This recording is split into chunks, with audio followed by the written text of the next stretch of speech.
ದೇವಾಲಯದ 25ನೇ ಆಲಯದ ವಾರ್ಷಿಕೋತ್ಸವದ ವಿಶೇಷ ಆರಾಧನೆಯನ್ನು ನಾವು ಆರಂಭ ಮಾಡಿಕೊಳ್ಳುವ ಹಾಗೆ ನಾವು ಕ್ಷಣಕಾಲ ಮೌನವಾಗಿ ಪ್ರಾರ್ಥನಾ ಪೂರ್ವಕವಾಗಿ ಆರಂಭ ಮಾಡಿಕೊಳ್ಳೋಣ. ಪ್ರಾರ್ಥನೆ.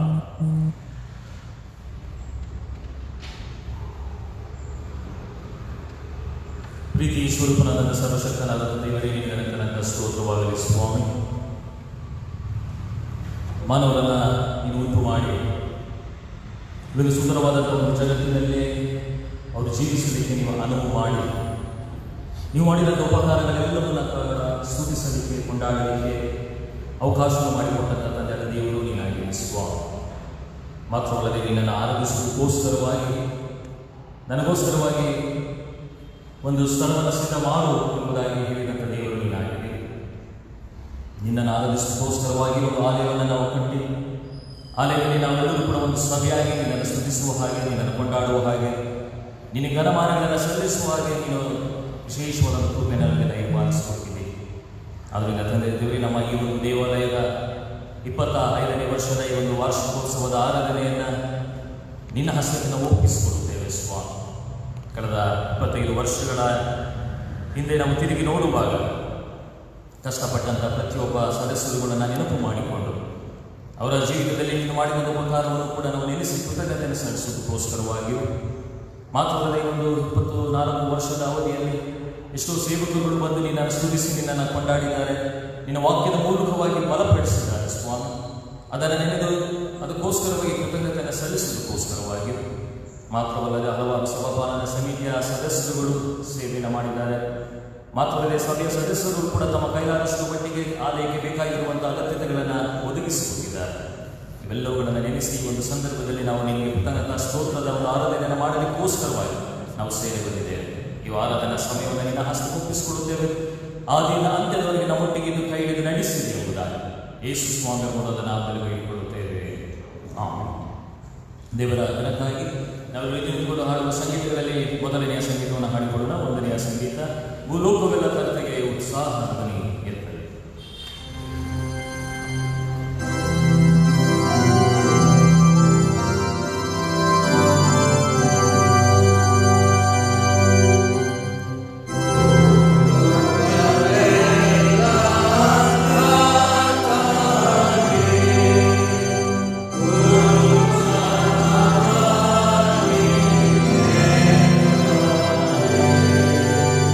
Sa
ಪರಿಶುದ್ಧನೇ ಪರಿಶುದ್ಧನೇ ಪರಿಶುದ್ಧನೇ, ದೂತಗಳೆಲ್ಲ ಒಡೆಯನಾದಂಥ ದೇವರೇ, ಯಹಪರಲೋಕಗಳು ನಿನ್ನ ಪ್ರಭಾವದಿಂದ ತುಂಬಿವೆ.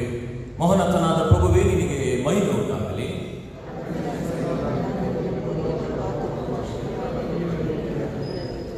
ದೇವರೇ ಪರಿಶುದ್ಧನು ನೀನು, ಸರ್ವಶಕ್ತನೇ ಪರಿಶುದ್ಧನು ನೀನು, ಸದಾ ಜೀವಿಸುವಾತನೇ ಪರಿಶುದ್ಧನು ನೀನು. ಕರ್ತನೇ, ನಮ್ಮ ವಿಮೋಚಕನೇ, ನಮಗೋಸ್ಕರ ಶಿಲುಬೆಯನ್ನು ಕಾಡಿದಾತನೇ, ನಮ್ಮನ್ನ ಕರುಣಿಸು.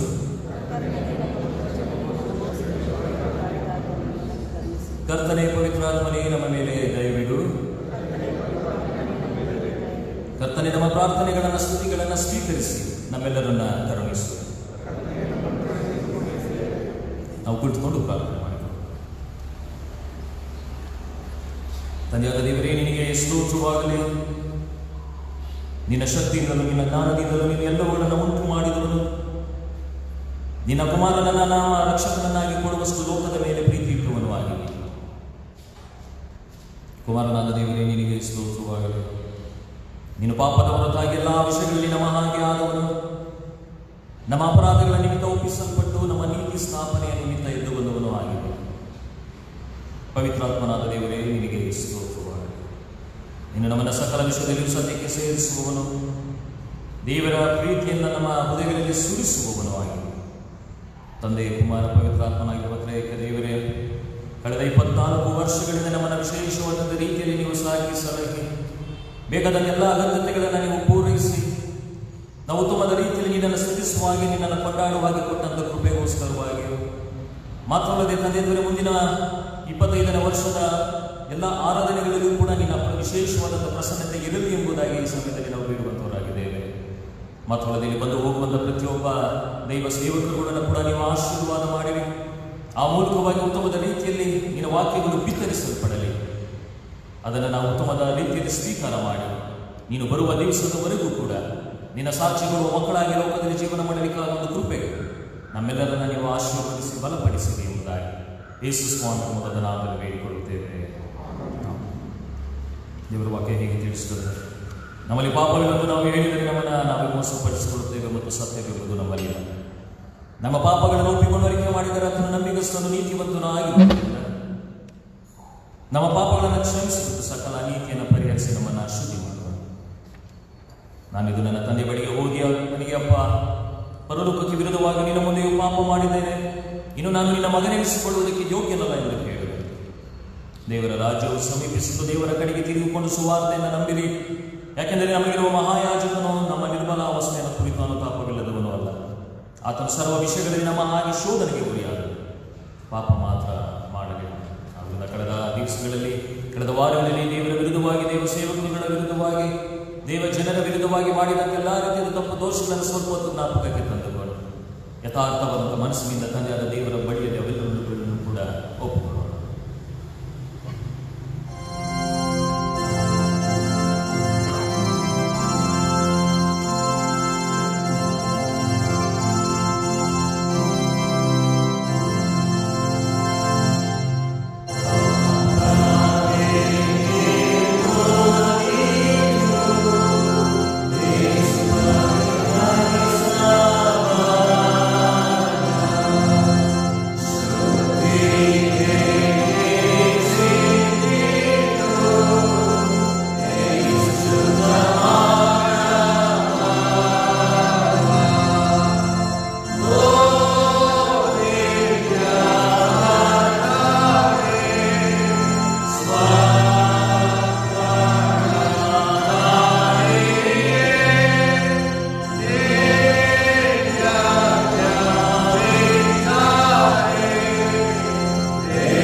ನಮ್ಮ ತಂದೆಯಾದ ದೇವರೇ, ನಾವು ಮನೋವಾಕಾಯಗಳಿಂದ ನಿನಗೆ ಪಾಪ ಮಾಡಿದ್ದೇವೆಂದು ನಾವು ನಿನ್ನನ್ನು ಪೂರ್ಣ ಮನಸ್ಸಿನಿಂದ ಪ್ರೀತಿಸಿಲ್ಲ, ನಮ್ಮ ನೆರೆಯವರನ್ನು ನಮ್ಮಂತೆ ಪ್ರೀತಿಸಿಲ್ಲ. ನೀನಾದರೂ ನಮ್ಮನ್ನು ಕರುಣಿಸಲು ಬೇಡಿಕೊಳ್ಳುತ್ತೇವೆ. ನಮ್ಮ ಪಾಪಗಳನ್ನು ಪರಿಹರಿಸಿ ನಮ್ಮನ್ನು ಶುದ್ಧಿಗೊಳಿಸು. ನಮ್ಮ ತಪ್ಪುಗಳನ್ನು ತಿದ್ದಿಕೊಳ್ಳಲು ನಮಗೆ ಸಹಾಯ ಮಾಡಿ. ನಮ್ಮ ಕರ್ತನಾದ ಯೇಸು ಕ್ರಿಸ್ತನ ಮುಖಾಂತರ ಪ್ರಾರ್ಥಿಸುತ್ತೇವೆ. ಆಮೆನ್.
ದಯಪಾಲಿಸಲಿ. ಆಮೆನ್. ಈ ಒಂದು ಸಮಯಕ್ಕೋಸ್ಕರವಾಗಿ ನೇಮಿಸಲ್ಪಟ್ಟಂಥ ದೇವರ ವಾಕ್ಯ ಪಾರಾಯಣವನ್ನು ನಾನು ಕೇಳಿಸಿಕೊಳ್ಳಿ.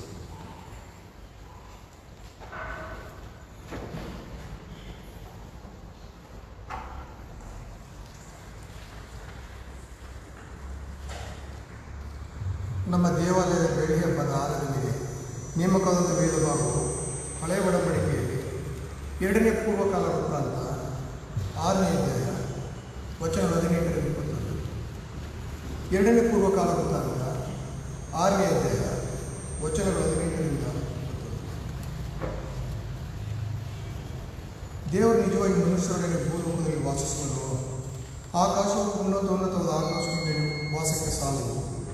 ಹೀಗಿರುವಲ್ಲಿ ನಾನು ಕಟ್ಟಿಸಿದ ಈ ಮಂದಿರ ಹೇಗೆ ಸಾಕಾದಿತ್ತು. ಆದರೂ ನನ್ನ ದೇವರೇ ಯೆಹೋವನೇ, ನಿನ್ನ ಸೇವಕನ ಪ್ರಾರ್ಥನೆಗೂ ವಿಜ್ಞಾಪನೆಗೂ ಕಿವಿಗೊಡು. ನಿನ್ನನ್ನು ಪ್ರಾರ್ಥಿಸುತ್ತಿರುವ ನಿನ್ನ ಸೇವಕನ ಮೊರೆಯನ್ನು ಲಾಲಿಸು. ಈ ಸ್ಥಳವನ್ನು ಕುರಿತು ನನ್ನ ನಾಮಪ್ರಭು ಇಲ್ಲಿ ವಾಸಿಸುವುದು ಎಂದು ಹೇಳಿದವನೇ, ನಿನ್ನ ಕಟಾಕ್ಷವು ಹಗಲಿರುಳು ಈ ಮಂದಿರದ ಮೇಲಿರಲಿ. ಇಲ್ಲಿ ನಿನ್ನ ಸೇವಕನು ಪ್ರಾರ್ಥಿಸುವಾಗಲೇ ಅವನಿಗೆ ಸುತ್ತರನ್ನು ದಯಪಾಲಿಸು. ನಿನ್ನ ಸೇವಕನಾದ ನಾನಾಗಲಿ ನಿನ್ನ ಪ್ರಜೆಗಳಾದ ಇಸ್ರಾಯೇಲರಾಗಲಿ ಈ ಸ್ಥಳದ ಕಡೆಗೆ ತಿರುಗಿಕೊಂಡು ನಿನ್ನನ್ನು ಪ್ರಾರ್ಥಿಸುವಾಗ ನಿನ್ನ ನಿವಾಸವಾಗಿರುವ ಪರಲೋಕದಿಂದ ನಮ್ಮ ಭಿನ್ನಗಳನ್ನು ಕೇಳಿ ಕ್ಷಮೆಯನ್ನು ಅನುಗ್ರಹಿಸು.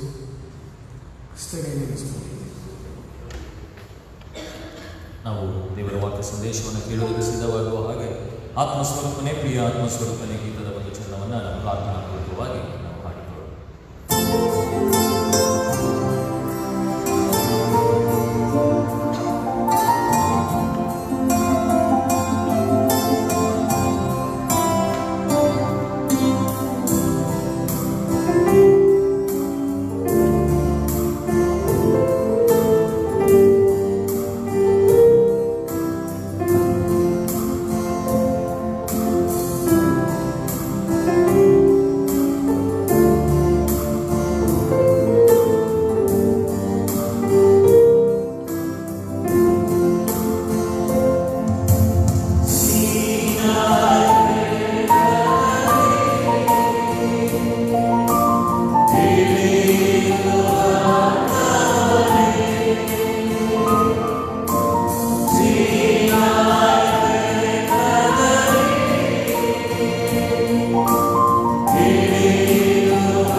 ಆತ್ಮಸ್ವರೂಪನಾದಂಥ ಸರ್ವಶಕ್ತನಾದಂಥ ತಂದೆಯಾದ ದೇವರಿಗೆ ನಿನಗೆ ಸ್ತೋತ್ರವಾಗಲಿ ಸ್ವಾಮಿ.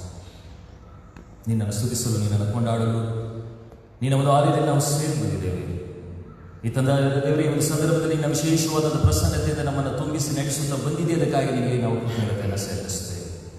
ಹೇಗೋ ಸ್ವಾಮಿ, ನಿನ್ನ ಅಮೃತವಾದಂಥ ವಾಕ್ಯಗಳನ್ನು ನಾವು ಕೇಳಿಸಿಕೊಳ್ಳುವುದಕ್ಕೆ ಸಿದ್ಧವಾಗಿರುವಾಗ ಆಡುವಂಥ ನಾಲಿಗೆಯನ್ನು ಕೇಳಿಸಿಕೊಳ್ಳುವಂಥ ಪ್ರತಿಯೊಂದು ಕಿವಿಗಳನ್ನು ನೀನು ಮುಟ್ಟಿ ಬಲಪಡಿಸಿ ನಿನ್ನ ವಾಕ್ಯವೆಂಬ ಪ್ರಸ್ಥಾನದಿಂದ ನಮ್ಮೆಲ್ಲರನ್ನ ತುಂಬಿಸಿ ನಡೆಸುವುದಾಗಿ ಯೇಸು ಸ್ವಾಮಿ ಮೂಲದ ನಾಮದಲ್ಲಿ ಬೇಡಿಕೊಳ್ಳುತ್ತೇವೆ.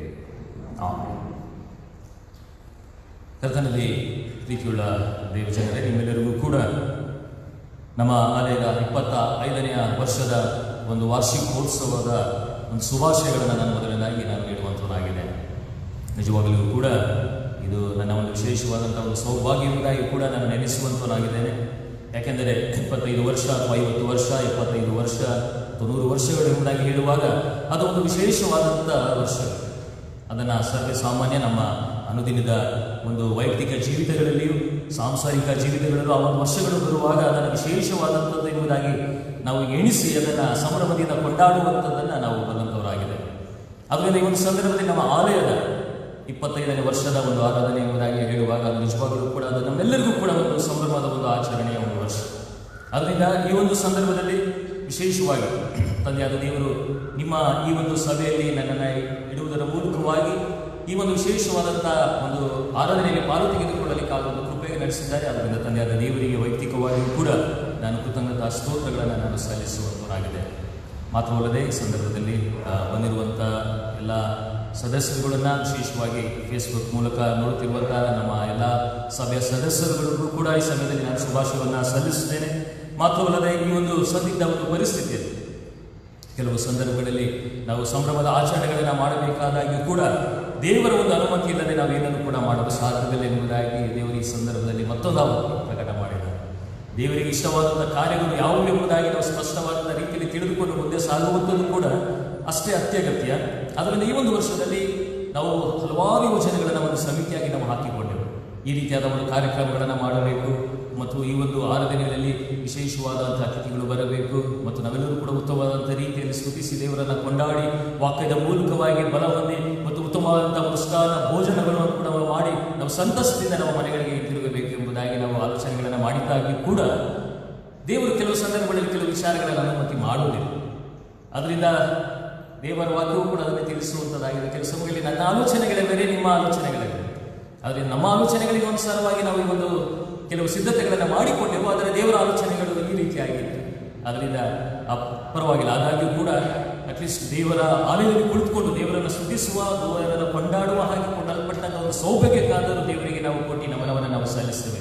ಎಷ್ಟೋ ಜನರಿಗೆ ಈ ಒಂದು ಅವಕಾಶವೂ ಕೂಡ ಕೊಡಲ್ಪಟ್ಟಿಲ್ಲ.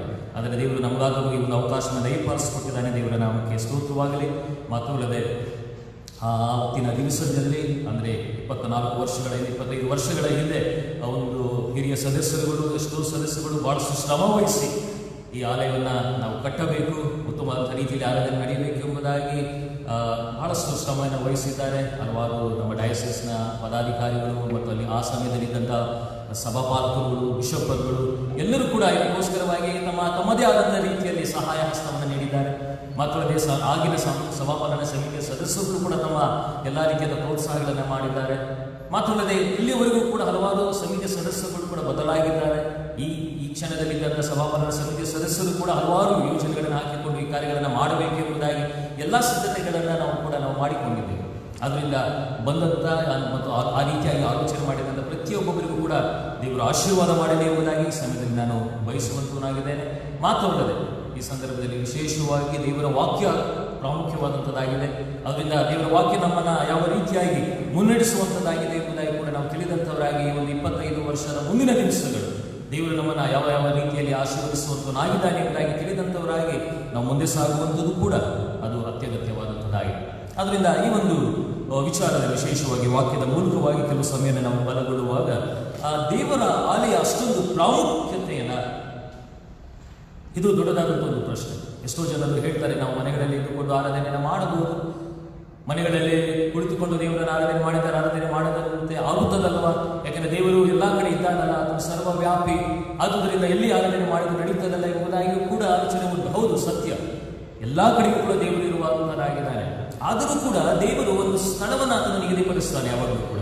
ಆ ಒಂದು ಸ್ಥಳದಲ್ಲಿ ಬಂದು ನೀವು ನನ್ನಗೋಸ್ಕರವಾಗಿ ನೀವು ಅಲ್ಲಿ ಸ್ತುತಿಸಬೇಕು ಎಂಬುದಾಗಿ ನಾವು ದೇವರ ವಾಕ್ಯದ ಆಧಾರದಿಂದ ನೋಡುವಾಗ ವಿಮೋಚನಾ ಕಾಂಡ 25ನೇ ಅಧ್ಯಾಯ, ದಯವಿಟ್ಟು ಕೂಡ ಎಲ್ಲರೂ ಕೂಡ ಸತ್ಯವೇದಗಳನ್ನು ನೀವು ತೆಗೆದು ನೋಡುವಂಥದ್ದು ಬಹಳಷ್ಟು ಪ್ರಾಮುಖ್ಯತೆ ಎಂಬುದಾಗಿ ನಾನು ನೆನೆಸ್ತೇನೆ.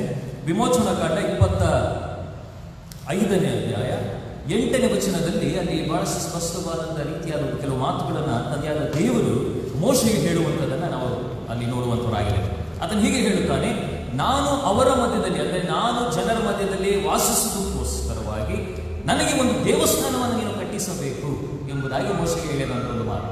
ನಾನು ಅವರ ಮಧ್ಯದಲ್ಲಿ ವಾಸಿಸುವುದಕ್ಕೆ ನನಗೆ ಒಂದು ದೇವಸ್ಥಾನವನ್ನು ನೀನು ಕಟ್ಟಿಸಬೇಕು. ನಾನು ನಿನಗೆ ತೋರಿಸುವ ಮಾದರಿಯ ಪ್ರಕಾರವೇ ಗುಡಾರವನ್ನು, ಅದರಲ್ಲಿರುವ ಎಲ್ಲ ಸಾಮಾನುಗಳನ್ನು ನೀನು ಮಾಡಿಸಬೇಕು ಎಂಬುದಾಗಿ ತಂದೆಯಾದ ದೇವರು ಈ ಒಂದು ವಿಚಾರವನ್ನು ನೋಡುವಾಗ ಮೋಶೆಗೆ ಹೇಳಿದಂಥ ಒಂದು ಮಾತು, ನನಗೆ ಅಂದರೆ ನಾನು ಅವರ ಮಧ್ಯದಲ್ಲಿ ವಾಸಿಸುವುದಕ್ಕೋಸ್ಕರವಾಗಿ ಮತ್ತು ನಾನು ಇರುವಂತಹ ಒಂದು ವಾಸಸ್ಥಾನದಲ್ಲಿ ಜನರು ಬಂದು ನನ್ನನ್ನು ಸ್ತುತಿಸುವಾಗ, ದೇವರು ನನ್ನನ್ನು ಕೊಂಡಾಡುವ ಸಂದರ್ಭಗಳಲ್ಲಿ ನಾನು ಅವರ ಪ್ರಾರ್ಥನೆ ವಿಜ್ಞಾಪನೆಗಳಿಗೆ ನಾನು ಕಿವಿಗೊಟ್ಟು ಆಲಿಸಿ ನಾನು ಅವರಿಗೆ ಸದುತ್ತರವನ್ನು ದಯಪಾಲಿಸಿಕೊಡುತ್ತೇನೆ. ಅದಕ್ಕೋಸ್ಕರವಾಗಿ ನನಗೋಸ್ಕರ ಒಂದು ಆಲಯವನ್ನು ನೀನು ಕಟ್ಟಬೇಕು, ದೇವಸ್ಥಾನವನ್ನು ನೀನು ಕಟ್ಟಿಸಬೇಕು ಎಂಬುದಾಗಿ. ಅಷ್ಟಕ್ಕೆ ಮಾತ್ರ ದೇವರು ಅಲ್ಲಿ ನಿಲ್ಲಿಸಲಿಲ್ಲ. ನಾವು ಕೆಲವು ಸಮಯಗಳಲ್ಲಿ ನಮ್ಮ ಈ ಒಂದು ಆಲಯವನ್ನು ಕಟ್ಟಬೇಕಾದರೆ, ಕ್ರಿಸ್ತ ಪ್ರಭಾಲಯ ದೇವಾಲಯ ಆಲಯವನ್ನು ಕಟ್ಟಬೇಕಾದರೆ ನಾವು ಹಲವಾರು ರೀತಿಯಾದ ಯೋಜನೆಗಳನ್ನು ಮಾಡಿಕೊಂಡಿದ್ದೆವು.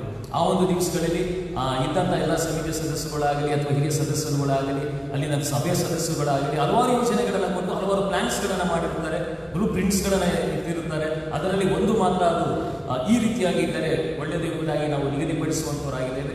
ಎಲ್ಲ ಯೋಜನೆಗಳು ಉಂಟು. ಆದರೆ ತಂದೆಯಾದ ದೇವರು ಕೂಡ ಅದೇ ರೀತಿಯಾಗಿ ಕೆಲವು ಕಾರ್ಯಗಳನ್ನು ಬಹಳಷ್ಟು ಸ್ಪಷ್ಟವಾದಂಥ ರೀತಿಯಲ್ಲಿ ನನ್ನ ಆಲಯ ಹೀಗೆ ಇರಬೇಕು ಎಂಬುದಾಗಿ ಆತನು ಹೇಳುವಂಥವನಾಗಿದೆ. ಅಲ್ಲಿ ನೋಡುವಾಗ ನಿನಗೆ ತೋರಿಸುವ ಮಾದರಿಯ ಪ್ರಕಾರವೇ ಗುಡಾರವನ್ನು ಅಥವಾ ಎಲ್ಲ ಸಾಮಾನುಗಳನ್ನು ನೀನು ಮಾಡಿಸು.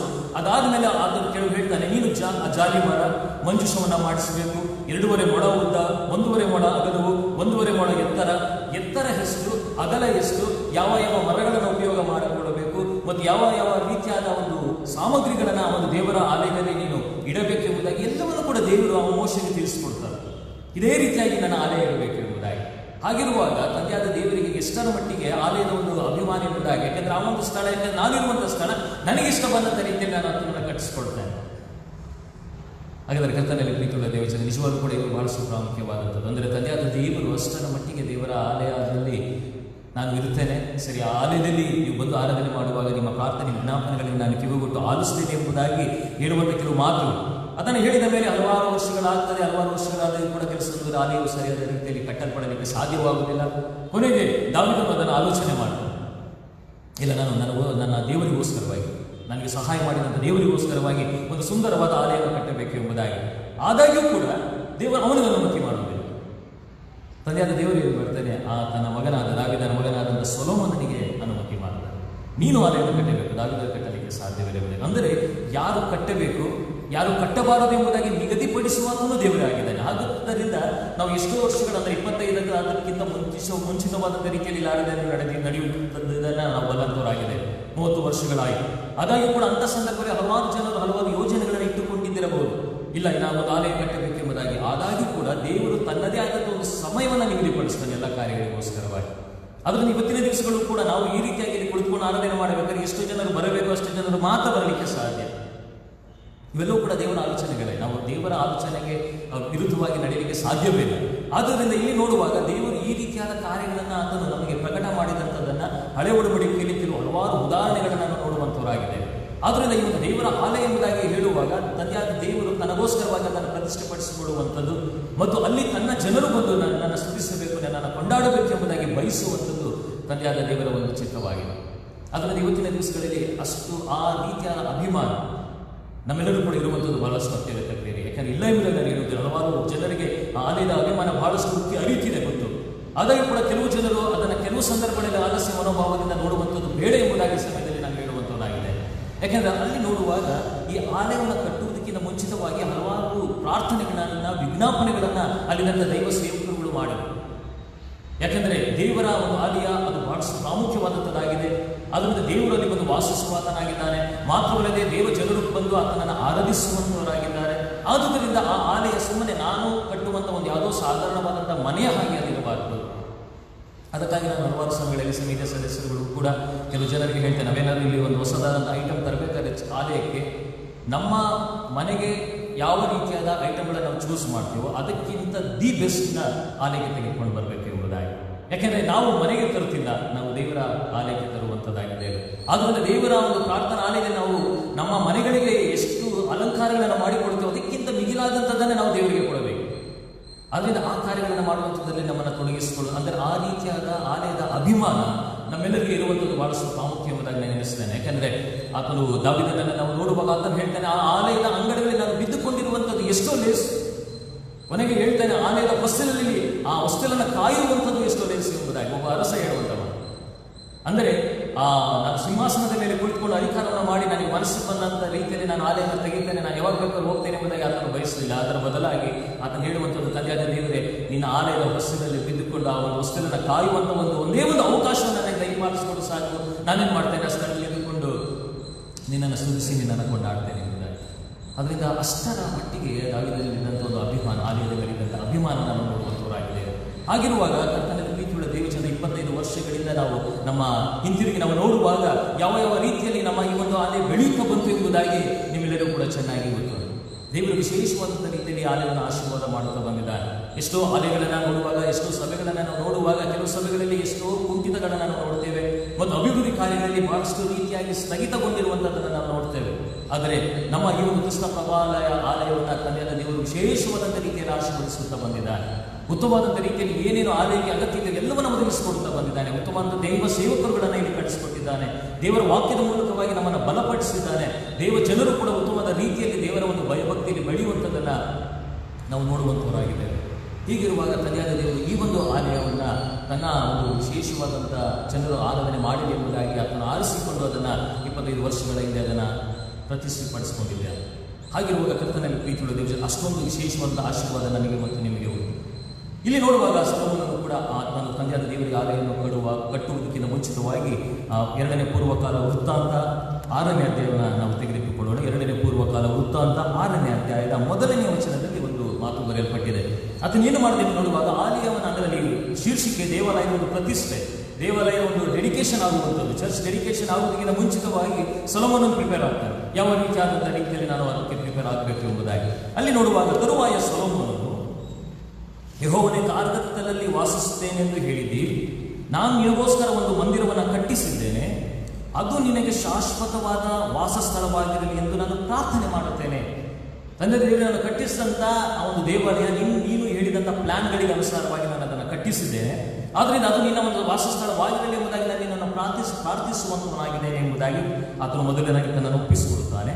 ಅದಾದ ಮೇಲೆ 18ನೇ ವಚನದಿಂದ ಕೆಲವು ಮಾತುಗಳನ್ನು ನಾವು ಕೇಳಿಸಿಕೊಳ್ಳೋಣ. ದೇವರು ನಿಜವಾಗಿ ಮನುಷ್ಯರೊಡನೆ ಭೂಲೋಕದಲ್ಲಿ ವಾಸಿಸುವನು. ಆಕಾಶವು ಉನ್ನತವಾದ ಆಕಾಶವು ನಿನ್ನ ವಾಸಕ್ಕೆ ಸಾಲವು. ಹೀಗಿರುವಲ್ಲಿ ನಾನು ಕಟ್ಟಿಸಿದ ಈ ಮಂದಿರದಲ್ಲಿ ಹೇಗೆ ಸಾಕಾಗಿತ್ತು ಎಂಬುದಾಗಿ ತನ್ನಲ್ಲಿ ಅದನ್ನು ಪ್ರಶ್ನೆ ಹಾಕಿಕೊಳ್ತಾನೆ. ದೇವರೇ, ನಾನು ನಿನಗೆ ಎಂಥ ಆಲಯವನ್ನು ನಾನು ಕಟ್ಟಿಸಬೇಕು ಎಂಬುದಾಗಿ ನನಗೆ ಗೊತ್ತಿಲ್ಲ. ಯಾಕೆಂದರೆ ನೀನು ಉನ್ನತ ದೇವರಾಗಿದೆ. ನೀನು ಆಕಾಶವನ್ನು ನಿಲುಕುವುದಷ್ಟು ಮಟ್ಟಿಗೆ ನೀನಿರುವಂಥವನಿಗೆ ನೀನು ಒಂದು ಆಲಯದಲ್ಲಿ, ಚಿಕ್ಕ ಆಲಯದಲ್ಲಿ ಹೇಗೆ ನಾನು ಕಟ್ಟಿಸಿ ನಿನ್ನನ್ನು ಕೂಡಿ ಹಾಕಲಿಕ್ಕೆ ಸಾಧ್ಯ ಎಂಬುದಾಗಿ ಆಲೋಚನೆ ಮಾಡುವ ಹಾಗೆ ಆತನು ಹೇಳುವಂಥ ಒಂದು ಮಾತು. ಅದಾದಮೇಲೆ ಆದರೂ ನನ್ನ ದೇವರೇ ಯೆಹೋವನೇ, ನಿನ್ನ ಸೇವಕನ ಪ್ರಾರ್ಥನೆಗೂ ವಿಜ್ಞಾಪನೆಗಳಿಗೂ ನೀನು ಕಿವಿಗೊಡು. ನಿನ್ನನ್ನು ಪ್ರಾರ್ಥಿಸುತ್ತಿರುವ ನಿನ್ನ ಸೇವಕನ ಮೊರೆಯನ್ನು ನೀನು ಲಾಲಿಸು.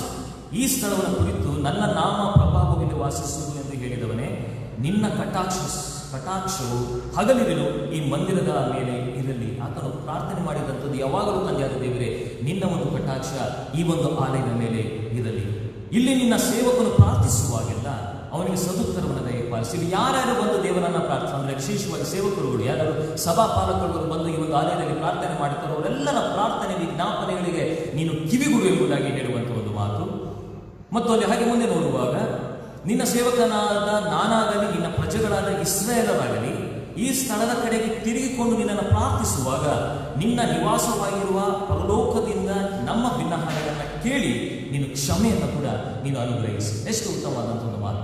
ಯಾರು ದೂರದಲ್ಲಿದ್ದವರು, ವಿಶೇಷವಾಗಿ ಇಲ್ಲೂ ಕೂಡ ಫೇಸ್ಬುಕ್ ಮೂಲಕ ನೋಡುತ್ತಿರುವಂತಹ ವ್ಯಕ್ತಿಗಳಿಗೆ ಹೇಳುವಂಥ ಒಂದು ಮಾತು.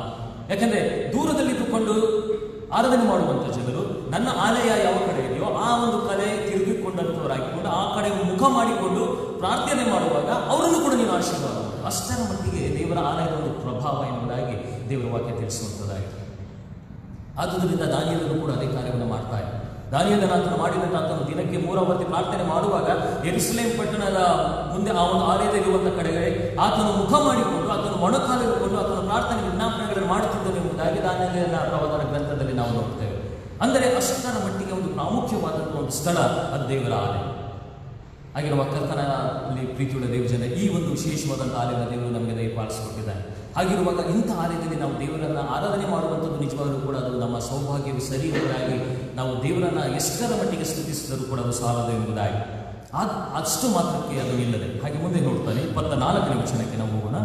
ತಮ್ಮ ಪಾಪಗಳ ಸಲುವಾಗಿ ಶತ್ರುಗಳಿಂದ ಕುಗ್ಗಿಸಲ್ಪಟ್ಟ ನಿನ್ನ ಪ್ರಜೆಗಳಾದ ಇಸ್ರಾಯೇಲರು ತಿರುಗಿಕೊಂಡು ನಿನ್ನ ನಾಮವನ್ನು ಆಲಯಕ್ಕೆ ಬಂದು ನಿನ್ನ ಸನ್ನಿಧಿಯಲ್ಲಿ ವಿಜ್ಞಾಪನೆಯನ್ನ ಪ್ರಾರ್ಥನೆಯನ್ನಾದರೂ ಮಾಡುವುದಾದರೆ ನೀನು ಪರಲೋಕದಿಂದ ಲಾಲಿಸಿ ಅವರ ಪಾಪಗಳನ್ನು ಕ್ಷಮಿಸಿ ಅವರಿಗೂ ಅವರ ಪಿತೃಗಳಿಗೂ ನೀನು ಕೊಟ್ಟ ದೇಶಕ್ಕೆ ಅವರನ್ನು ತಿರುಗಿ ನೀನು ಬರಮಾಡು.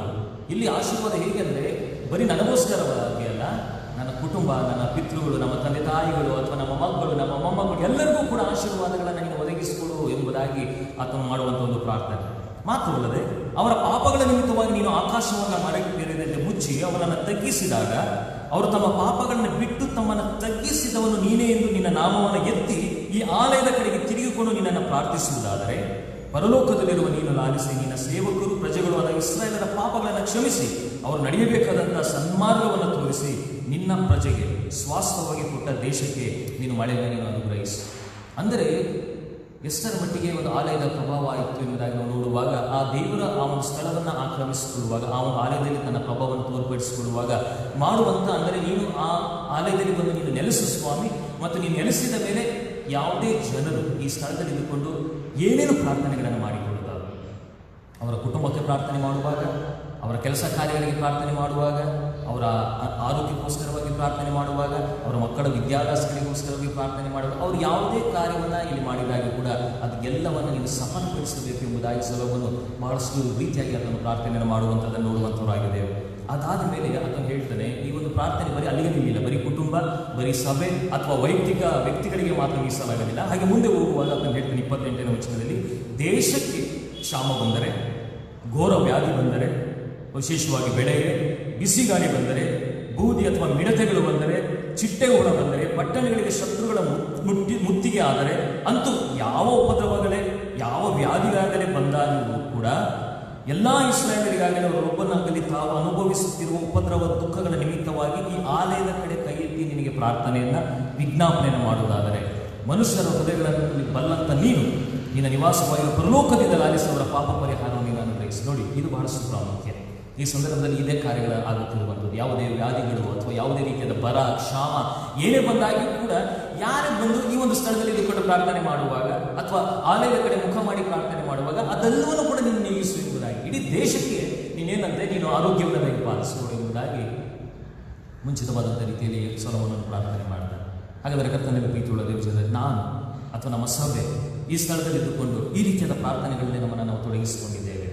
ಹೌದು ಸ್ವಾಮಿ ತಂದೆ, ಅದೇ ದೇವರೇ, ನಾವು ಆಲಯದಲ್ಲಿ ಬಂದು ನಿನಗೂ ನಮಗೋಸ್ಕರವಾಗಿ ನಮ್ಮ ಕುಟುಂಬಕ್ಕೋಸ್ಕರವಾಗಿ ಪ್ರಾರ್ಥನೆ ಮಾಡಿದ್ದೀವಿ ಸತ್ಯ, ನಮ್ಮ ಕುಟುಂಬದ ಏಳಿಗೆಗೋಸ್ಕರವಾಗಿ ಪ್ರಾರ್ಥನೆ ಮಾಡಿದ್ದೀವಿ ಸತ್ಯ. ಆದರೆ ನಮ್ಮ ದೇಶಕ್ಕೋಸ್ಕರವಾಗಿ, ದೇಶದ ನಾಯಕರಿಗೋಸ್ಕರವಾಗಿ, ದೇಶದ ಸಮಾಧಾನಕ್ಕೋಸ್ಕರವಾಗಿ, ಬೆಂಗಳೂರು ಪಟ್ಟಣಕ್ಕೋಸ್ಕರವಾಗಿ ನಾವು ಬಲವಾದಂಥ ರೀತಿಯಲ್ಲಿ ಪ್ರಾರ್ಥನೆ ವಿಜ್ಞಾಪನೆಗಳನ್ನು ಮಾಡಿದ್ದೇವೆ ಎಂಬುದಾಗಿ ಪ್ರಶ್ನೆಯಲ್ಲಿ ಉದ್ಭವವಾಗುವಂಥದ್ದಾಗಿದೆ.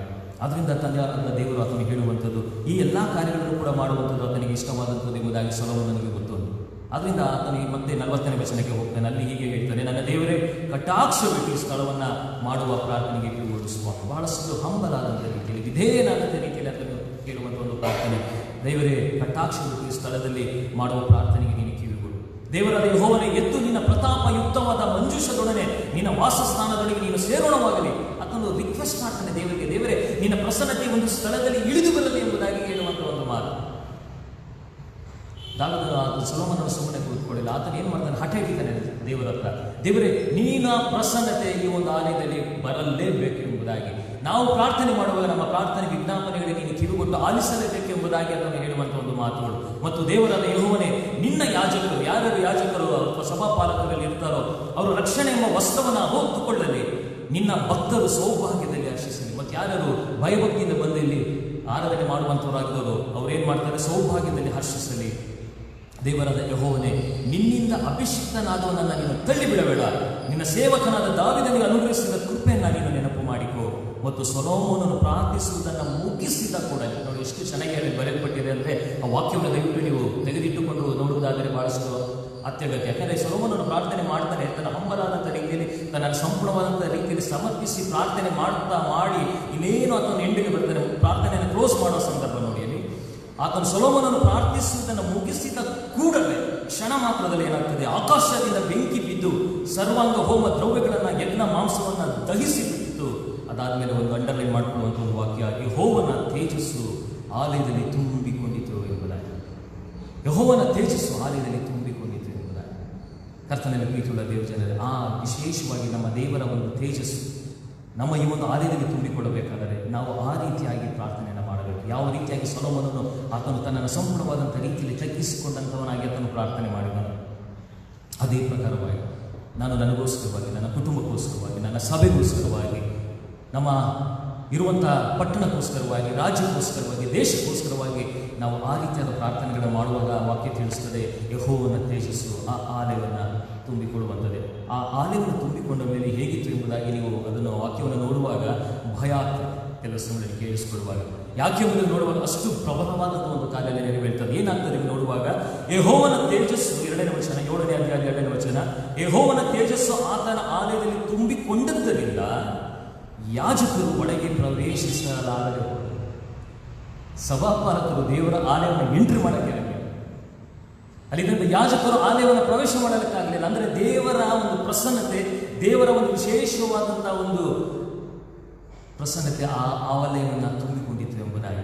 ಆಗಿರುವಾಗ ಆ ಒಂದು ತೇಜಸ್ಸು ಆಲಯದಲ್ಲಿ ಇರುವಾಗ ಯಾಜಕರು ಕೂಡ ಯಾರು ಭಯಭಕ್ತಿಯಲ್ಲಿ ಹೆಚ್ಚಿನ ರೀತಿಯಲ್ಲಿ ಜೀವನ ಮಾಡ್ತಾರೋ, ಯಾರು ದೇವರ ಸಮೀಪದಲ್ಲಿ ಇರುತ್ತಾರೋ ಅವರು ಕೂಡ ಏನಂತೆ ಆ ಆಲಯದಲ್ಲಿ ಎಂಟ್ರಾಗಕ್ಕೆ ಸಾಧ್ಯವಾಗಿಲ್ಲ ಎಂಬುದಾಗಿ ವಾಕ್ಯ ಬರೆಯಲ್ಪಟ್ಟಿದೆ. ಯಾಕೆಂದರೆ ತುಂಬಿಕೊಂಡಿದ್ದರಿಂದ ಯಾಜಕರು ಒಡೆಯಬೇಡದೆ ಪ್ರವೇಶಿಸಲಾರದೆ ಹೋದರು. ಮತ್ತು ಇಸ್ರಾಯೇಲರೆಲ್ಲರೂ ಕೂಡ ಬೆಂಕಿ ಇಳಿದು ಬರುವುದನ್ನು, ಯೆಹೋವನ ತೇಜಸ್ಸು ಆಲಯದಲ್ಲಿರುವುದನ್ನು ನೋಡಿ ನೆಲಗಟ್ಟಿನ ಮೇಲೆ ಏನು ಮಾಡ್ತಾರೆ, ಸಾಷ್ಟಾಂಗದಲ್ಲಿ ಆರಾಧನೆ ಮಾಡ್ತಾರೆ. ಕರ್ತನಲ್ಲಿ ಪ್ರೀತಿಯುಳ್ಳ ದೇವಜನರೇ, ದೇವರ ಒಂದು ಪ್ರಸನ್ನತೆ ನಮ್ಮ ಆಲಯದಲ್ಲಿ ಇಳಿದು ಬರುವಾಗ, ದೇವರ ಪ್ರಸನ್ನತೆ ದೇವರ ಆಲಯದಲ್ಲಿ ಇರುವಾಗ ನಾವು ಮಾಡುವಂಥ ಆರಾಧನೆ ಹೇಗಿರಬೇಕೆಂಬುದನ್ನು ನೋಡುವಾಗ ಆವತ್ತಿನ ದಿವಸದಲ್ಲಿ ಇಸ್ರಾಯೇಲರು, ಸೊಲೊಮೋನನು ಮತ್ತು ಅಲ್ಲಿದ್ದಂಥ ಪ್ರತಿಯೊಬ್ಬ ಸದಸ್ಯರುಗಳು ಏನು ಮಾಡಿದ್ರು ನೋಡುವಾಗ, ಯಾವಾಗ ದೇವರ ಆ ಒಂದು ತೇಜಸ್ಸನ್ನು ಆಲಯದಲ್ಲಿ ಕಾಣುವಾಗ ಅವ್ರೇನು ಮಾಡ್ತಾರೆ, ತಮ್ಮನ್ನು ಸಂಪೂರ್ಣವಾದಂಥ ರೀತಿಯಲ್ಲಿ ಸಾಷ್ಟಾಂಗವರೆಗೆ ಆರಾಧನೆ ಮಾಡ್ತಾರೆ.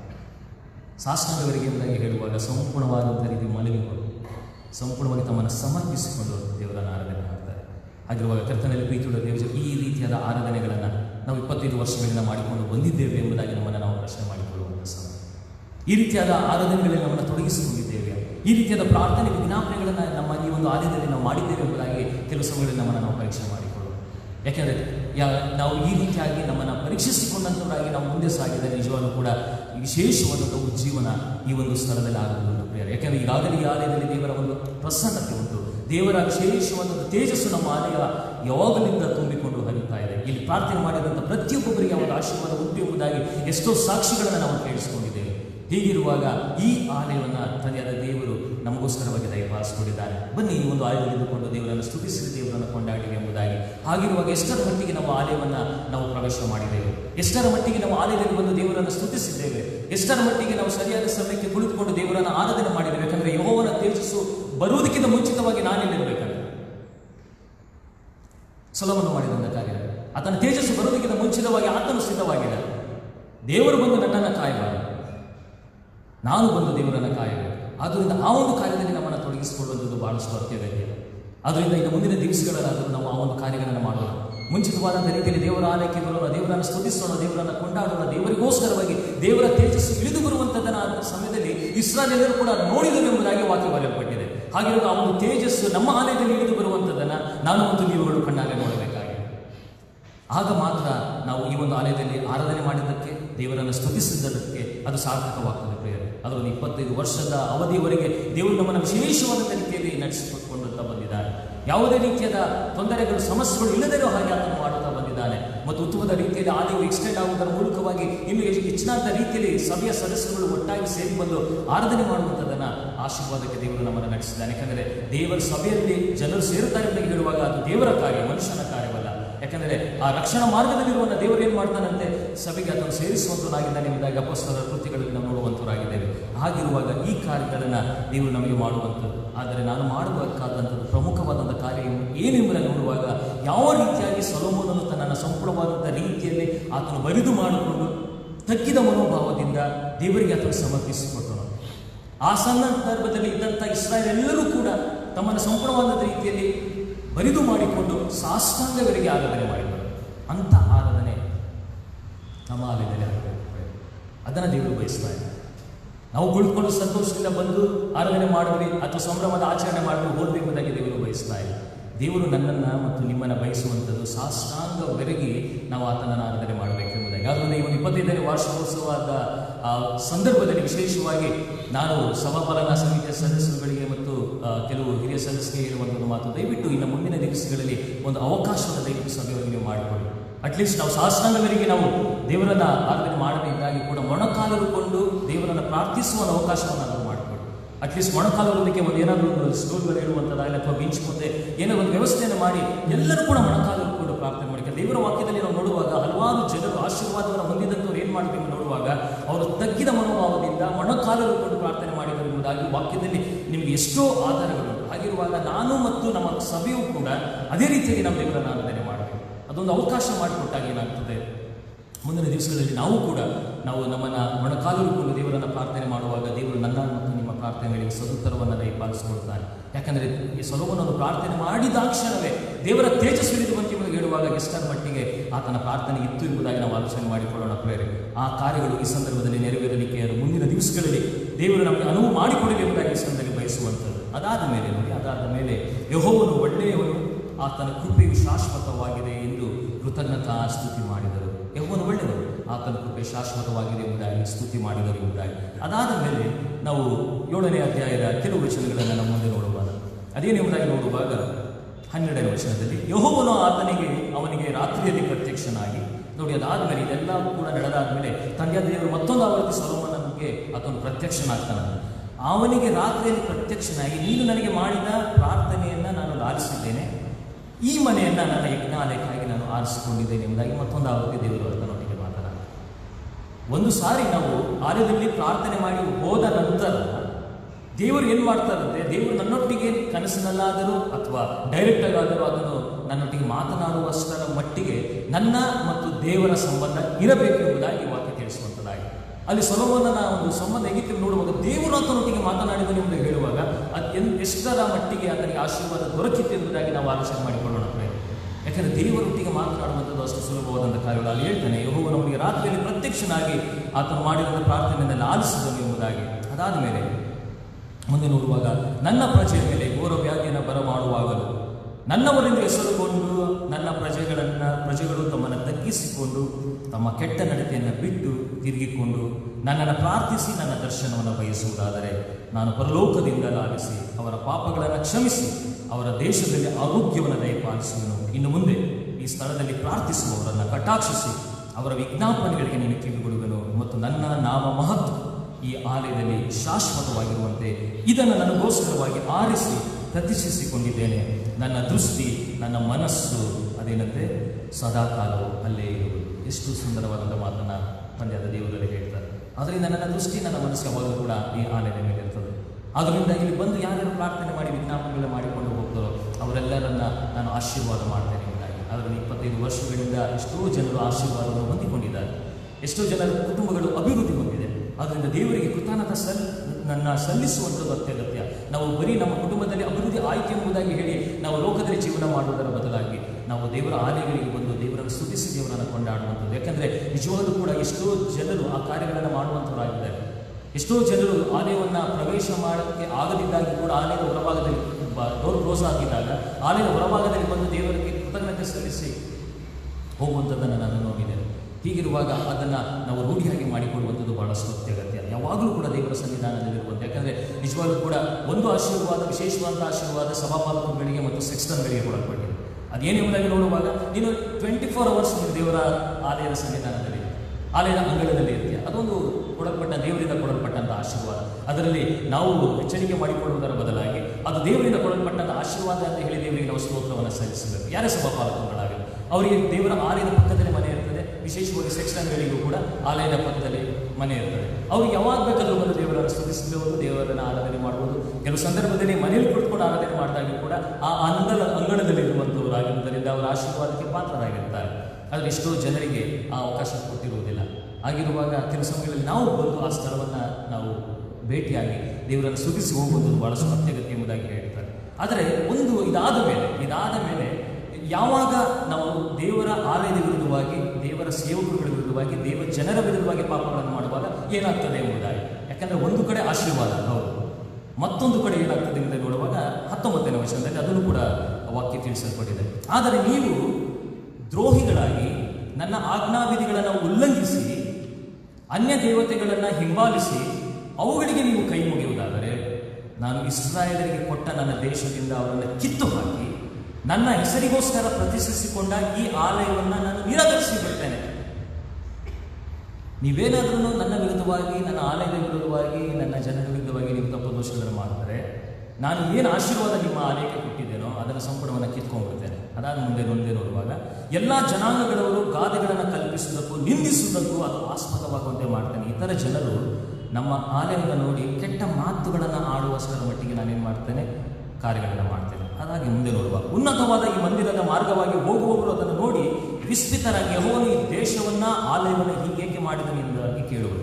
ಆಗ ಅವರಿಗೆ, ಈ ದೇಶದವರು ತಮ್ಮನ್ನು ಐಗುಪ್ತ ದೇಶದಿಂದ ಬರಮಾಡಿದ ತಮ್ಮ ಪಿತೃಗಳ ದೇವರಾದ ಯೆಹೋವನನ್ನು ಬಿಟ್ಟು ಅನ್ಯ ದೇವತೆಗಳನ್ನು ಅವಲಂಬಿಸಿ ಅವುಗಳಿಗೆ ಅಡ್ಡ ಬಿದ್ದು ಸೇವಿಸಿದ್ದರಿಂದಲೇ ಆತನು ಎಲ್ಲ ಆಪತ್ತನ್ನು ಅವರಿಗೆ ಬರಮಾಡಿದನೆಂಬ ಉತ್ತರ ಸಿಕ್ಕುವುದು ಎಂಬುದಾಗಿ. ಎಷ್ಟು ಒಂದು ಕಠಿಣವಾದಂಥ ಒಂದು ಆಶೀರ್ವಾದ, ಅದು ಶಿಕ್ಷೆ ಎಂಬುದಾಗಿ. ಯಾಕೆಂದರೆ ಈ ಕಾರ್ಯಗಳನ್ನು ಮಾಡುವಾಗ ನಿಜವಾಗಿ ಕೂಡ ಬೇಸರ ಆಗುತ್ತೆ. ಯಾಕೆಂದರೆ ಒಂದು ಸಾರಿ ಆಲಯ ದೇವರಿಗೋಸ್ಕರವಾಗಿ ಮೀಸಲಾಗಿರುವಾಗ ಒಳ್ಳೆ ಕಾರ್ಯಗಳು ಮಾತ್ರ ಆಲಯದಲ್ಲಿ ನಡೆಯಬೇಕು.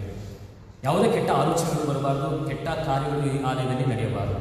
ಆ ರೀತಿಯಾಗಿ ಆಗದಿರೋ ಹಾಗೆ ನೋಡಿಕೊಳ್ಳುವಂಥದ್ದು ಪ್ರತಿಯೊಬ್ಬ ಸದಸ್ಯನ ಕರ್ತವ್ಯ. ಇದನ್ನು ಜ್ಞಾಪಕದಲ್ಲಿಕೊಳ್ಳಿ. ಬರೀ ಸಭೆಪಾಲನಾ ಸಮಿತಿ ಸದಸ್ಯರು ಮಾತ್ರ ಈ ಕಾರ್ಯಗಳನ್ನು ಮಾಡಲಿ ಎಂಬುದಾಗಿ ನೀವು ಅವ್ರ ಮೇಲೆ ಮಾತ್ರ ಹೊರೆ ಹೊಡಿಸುವಂಥದ್ದಲ್ಲ. ಪ್ರತಿಯೊಬ್ಬ ಸದಸ್ಯರ ಕರ್ತವ್ಯ ಈ ಆಲಯದಲ್ಲಿ ಯಾವುದೇ ಕೆಟ್ಟ ಕಾರ್ಯಗಳು, ಜಗಳಗಳು, ಘರ್ಷಣೆಗಳು ಆಗದೇ ಇರುವ ಹಾಗೆ ನೋಡಿಕೊಳ್ಳುವಂಥದ್ದು ಪ್ರತಿಯೊಬ್ಬ ಸದಸ್ಯನ ಕರ್ತವ್ಯ. ಯಾಕಂದರೆ ಈ ಆಲಯವು ದೇವರಿಗೋಸ್ಕರವಾಗಿ ಪ್ರತಿಷ್ಠಿಸಿಕೊಂಡು, ಹಾಗಿರುವಾಗ ನಾವು ಎಷ್ಟರ ಮಟ್ಟಿಗೆ ಈ ಒಂದು ಆಲಯವನ್ನು ನಾವು ಕಾಪಾಡಿಕೊಳ್ಳಬೇಕೆಂದರೆ ನಾವು ನಮ್ಮ ತನು ಮನ ಧನ ಎಲ್ಲವನ್ನು ಕೂಡ ಇದಕ್ಕಾಗಿ ನಾವು ಮೀಸಲಿಡುವಂಥದ್ದಕ್ಕೆ ನಾವು ಸಂಪೂರ್ಣವಾಗಿ ನಾವು ಒಪ್ಪಿಸಿಕೊಳ್ಳುವಂಥದ್ದು. ಹಾಗೆ ಮಾಡದಿದ್ದರೆ ಏನಾಗ್ತದೆ ಎಂದು ನೋಡುವಾಗ ಬರೀ ಇತರ ಜನರು ನಮ್ಮನ್ನು ನೋಡಿಕೊಂಡು ಈ ಆಲಯದಲ್ಲಿ ವಾಸ ಮಾಡುವಂಥವರೆಲ್ಲರೂ ಕೂಡ ಇಂಥ ಹೀನಾಯ ಸ್ಥಿತಿಗೆ ಹೋಗಿರುವುದಕ್ಕೆ ಕಾರಣ ಅವರು ನಡೆದುಕೊಂಡಂಥ ಕೆಟ್ಟ ನೀತಿಗಳು ಎಂಬುದಾಗಿ ಅವರು ಸಾಕ್ಷಿ ಹೇಳುವ, ಅವರು ಒಳ್ಳೆ ಸಾಕ್ಷಿ ಹೇಳುವುದರ ಬದಲಾಗಿ ಕೆಟ್ಟ ಸಾಕ್ಷಿಗಳನ್ನು ಹೇಳುವಂಥದ್ದನ್ನು ನಾವು ಕೇಳಿಸ್ಕೊಳ್ಬೇಕಾಗ್ತದೆ ಎಂಬುದಾಗಿ ವಾಕ್ಯ ಬರೆಯಲ್ಪಟ್ಟಿದೆ. ಅದನ್ನೇ ಯೇಸು ಸ್ವಾಮಿ ಅಂತ ಏನು ಮಾಡ್ತಾರೆ. ಅದೇನೆಂಬುದಾಗಿ ನೋಡುವಾಗ ಮತ್ತಾಯನು ಬರೆದ ಸುವಾರ್ತೆ 21ನೇ ಅಧ್ಯಾಯದ 12ನೇ ವಚನ. ಮತ್ತಾಯನು ಬರೆದ ಸುವಾರ್ತೆ 21ನೇ ಅಧ್ಯಾಯದ 12ನೇ ವಚನದಲ್ಲಿ ಆತನು ಏನು ಮಾಡ್ತಾನೆ, ಯೇಸು ಆರಾಧನೆ ಮಾಡುವಂಥ, ದೇವರನ್ನು ಸ್ತುತಿಸುತ್ತಿರುವಂಥ ಒಂದು ಸ್ಥಳಗಳನ್ನು ಆರಾಧಿಸುವಂಥ ಸ್ಥಳಕ್ಕೆ ಆತನು ಭೇಟಿ ಮಾಡ್ತಾನೆ. ಭೇಟಿ ಮಾಡುವಾಗ ಬಳಿಕ ಅಲ್ಲಿ ನೋಡಿ 12ನೇ ವಚನ, ಬಳಿಕ ಯೇಸು ದೇವಾಲಯಕ್ಕೆ ಹೋಗಿ ಅದರಲ್ಲಿ ಮಾರುವ ಕೊಳ್ಳುವ ಎಲ್ಲರನ್ನ ಆತನು ಹೊರಡಿಸಿಬಿಟ್ಟು ಚಿನಿವಾರರ ಮೇಜುಗಳನ್ನು, ಪಾರಿವಾಳ ಮಾರುವವರ ಕಾಲ್ಮಣೆಗಳನ್ನು ಕೆಡವಿ ಅವರಿಗೆ, ನನ್ನ ಆಲಯವು ಅದು ಪ್ರಾರ್ಥನಾ ಆಲಯವೆನಿಸಿಕೊಳ್ಳುವುದು ಎಂದು ಬರೆದಿದೆ, ಆದರೆ ನೀವು ಅದನ್ನು ಕಳ್ಳರ ಗವಿ ಮಾಡಿದ್ದೀರಿ ಎಂಬುದಾಗಿ ಗದರಿಸ್ತಾನೆ. ಯಾಕೆಂದರೆ ಯೇಸು ಸ್ವಾಮಿ ಒಂದು ಸಾರಿ ಆಲಯಕ್ಕೆ ಭೇಟಿ ಮಾಡುವಾಗ ಏನು ಮಾಡ್ತಾರೆ, ಅಲ್ಲಿ ಹರಾಜಾಗ್ತಾ ಇರ್ತಾರೆ, ಪಾರಿವಾಳ ಮಾಡ್ತಾ ಇರ್ತಾರೆ, ವ್ಯಾಪಾರ ಸ್ಥಳವನ್ನಾಗಿ ಆಲಯವನ್ನು ಮಾಡಿಬಿಟ್ಟಿರ್ತಾರೆ. ಅದನ್ನು ನೋಡಿ ಯೇಸು ಸ್ವಾಮಿಗೂ ಇಷ್ಟು ಆಲಯದ ಮೇಲೆ ಒಂದು ಅಭಿಮಾನ ಎಂಬುದಾಗಿ ಆತನಲ್ಲಿ ಬಂದಿದ್ದ ತಕ್ಷಣ ಅದನ್ನು ನೋಡಿ ಆತನು ಸಿಟ್ಟುಗೊಂಡಂತನಾಗಿ ಆಲಯದಲ್ಲಿ ಮಾರುವಂಥದ್ದೆಲ್ಲರೂ ಕೂಡ ಆತನ ಸ್ಥಳದಿಂದ ಹೊರಡಿಸಿಬಿಟ್ಟು ಆತನನ್ನು, ನೀವೇನು ಆಲಯವನ್ನು ಏನು ಅಂದ್ಕೊಂಡಿದ್ದೀರ, ಈ ನನ್ನ ಒಂದು ಆಲಯದ ಪ್ರಾರ್ಥನಾ ಆಲಯ, ಪ್ರಾರ್ಥನೆ ಮಾಡುವಂಥ ಸ್ಥಳವನ್ನು ನೀವು ಕಳ್ಳರ ಗವಿ ಮಾಡಿಬಿಟ್ಟಿದ್ದೀರಾ ಎಂಬುದಾಗಿ ಆತನು ಬೈಯುವಂಥದ್ದನ್ನು ನಾವು ನೋಡುವಂಥವರಾಗಿದ್ದೇವೆ. ಹಾಗಾದರೆ ಕರ್ತನಲ್ಲಿ ಪ್ರೀತಿಯುಳ್ಳ ದೇವಜನರೇ, ಅಷ್ಟರ ಮಟ್ಟಿಗೆ ಪವಿತ್ರತೆಯನ್ನು ಕಾಪಾಡಿಕೊಳ್ಳುವುದು ಇಷ್ಟು ವರ್ಷದವರೆಗೆ ನಾವು ಕಾಪಾಡಿಕೊಂಡು ಬಂದಿದ್ದೇವೆ ಸತ್ಯ.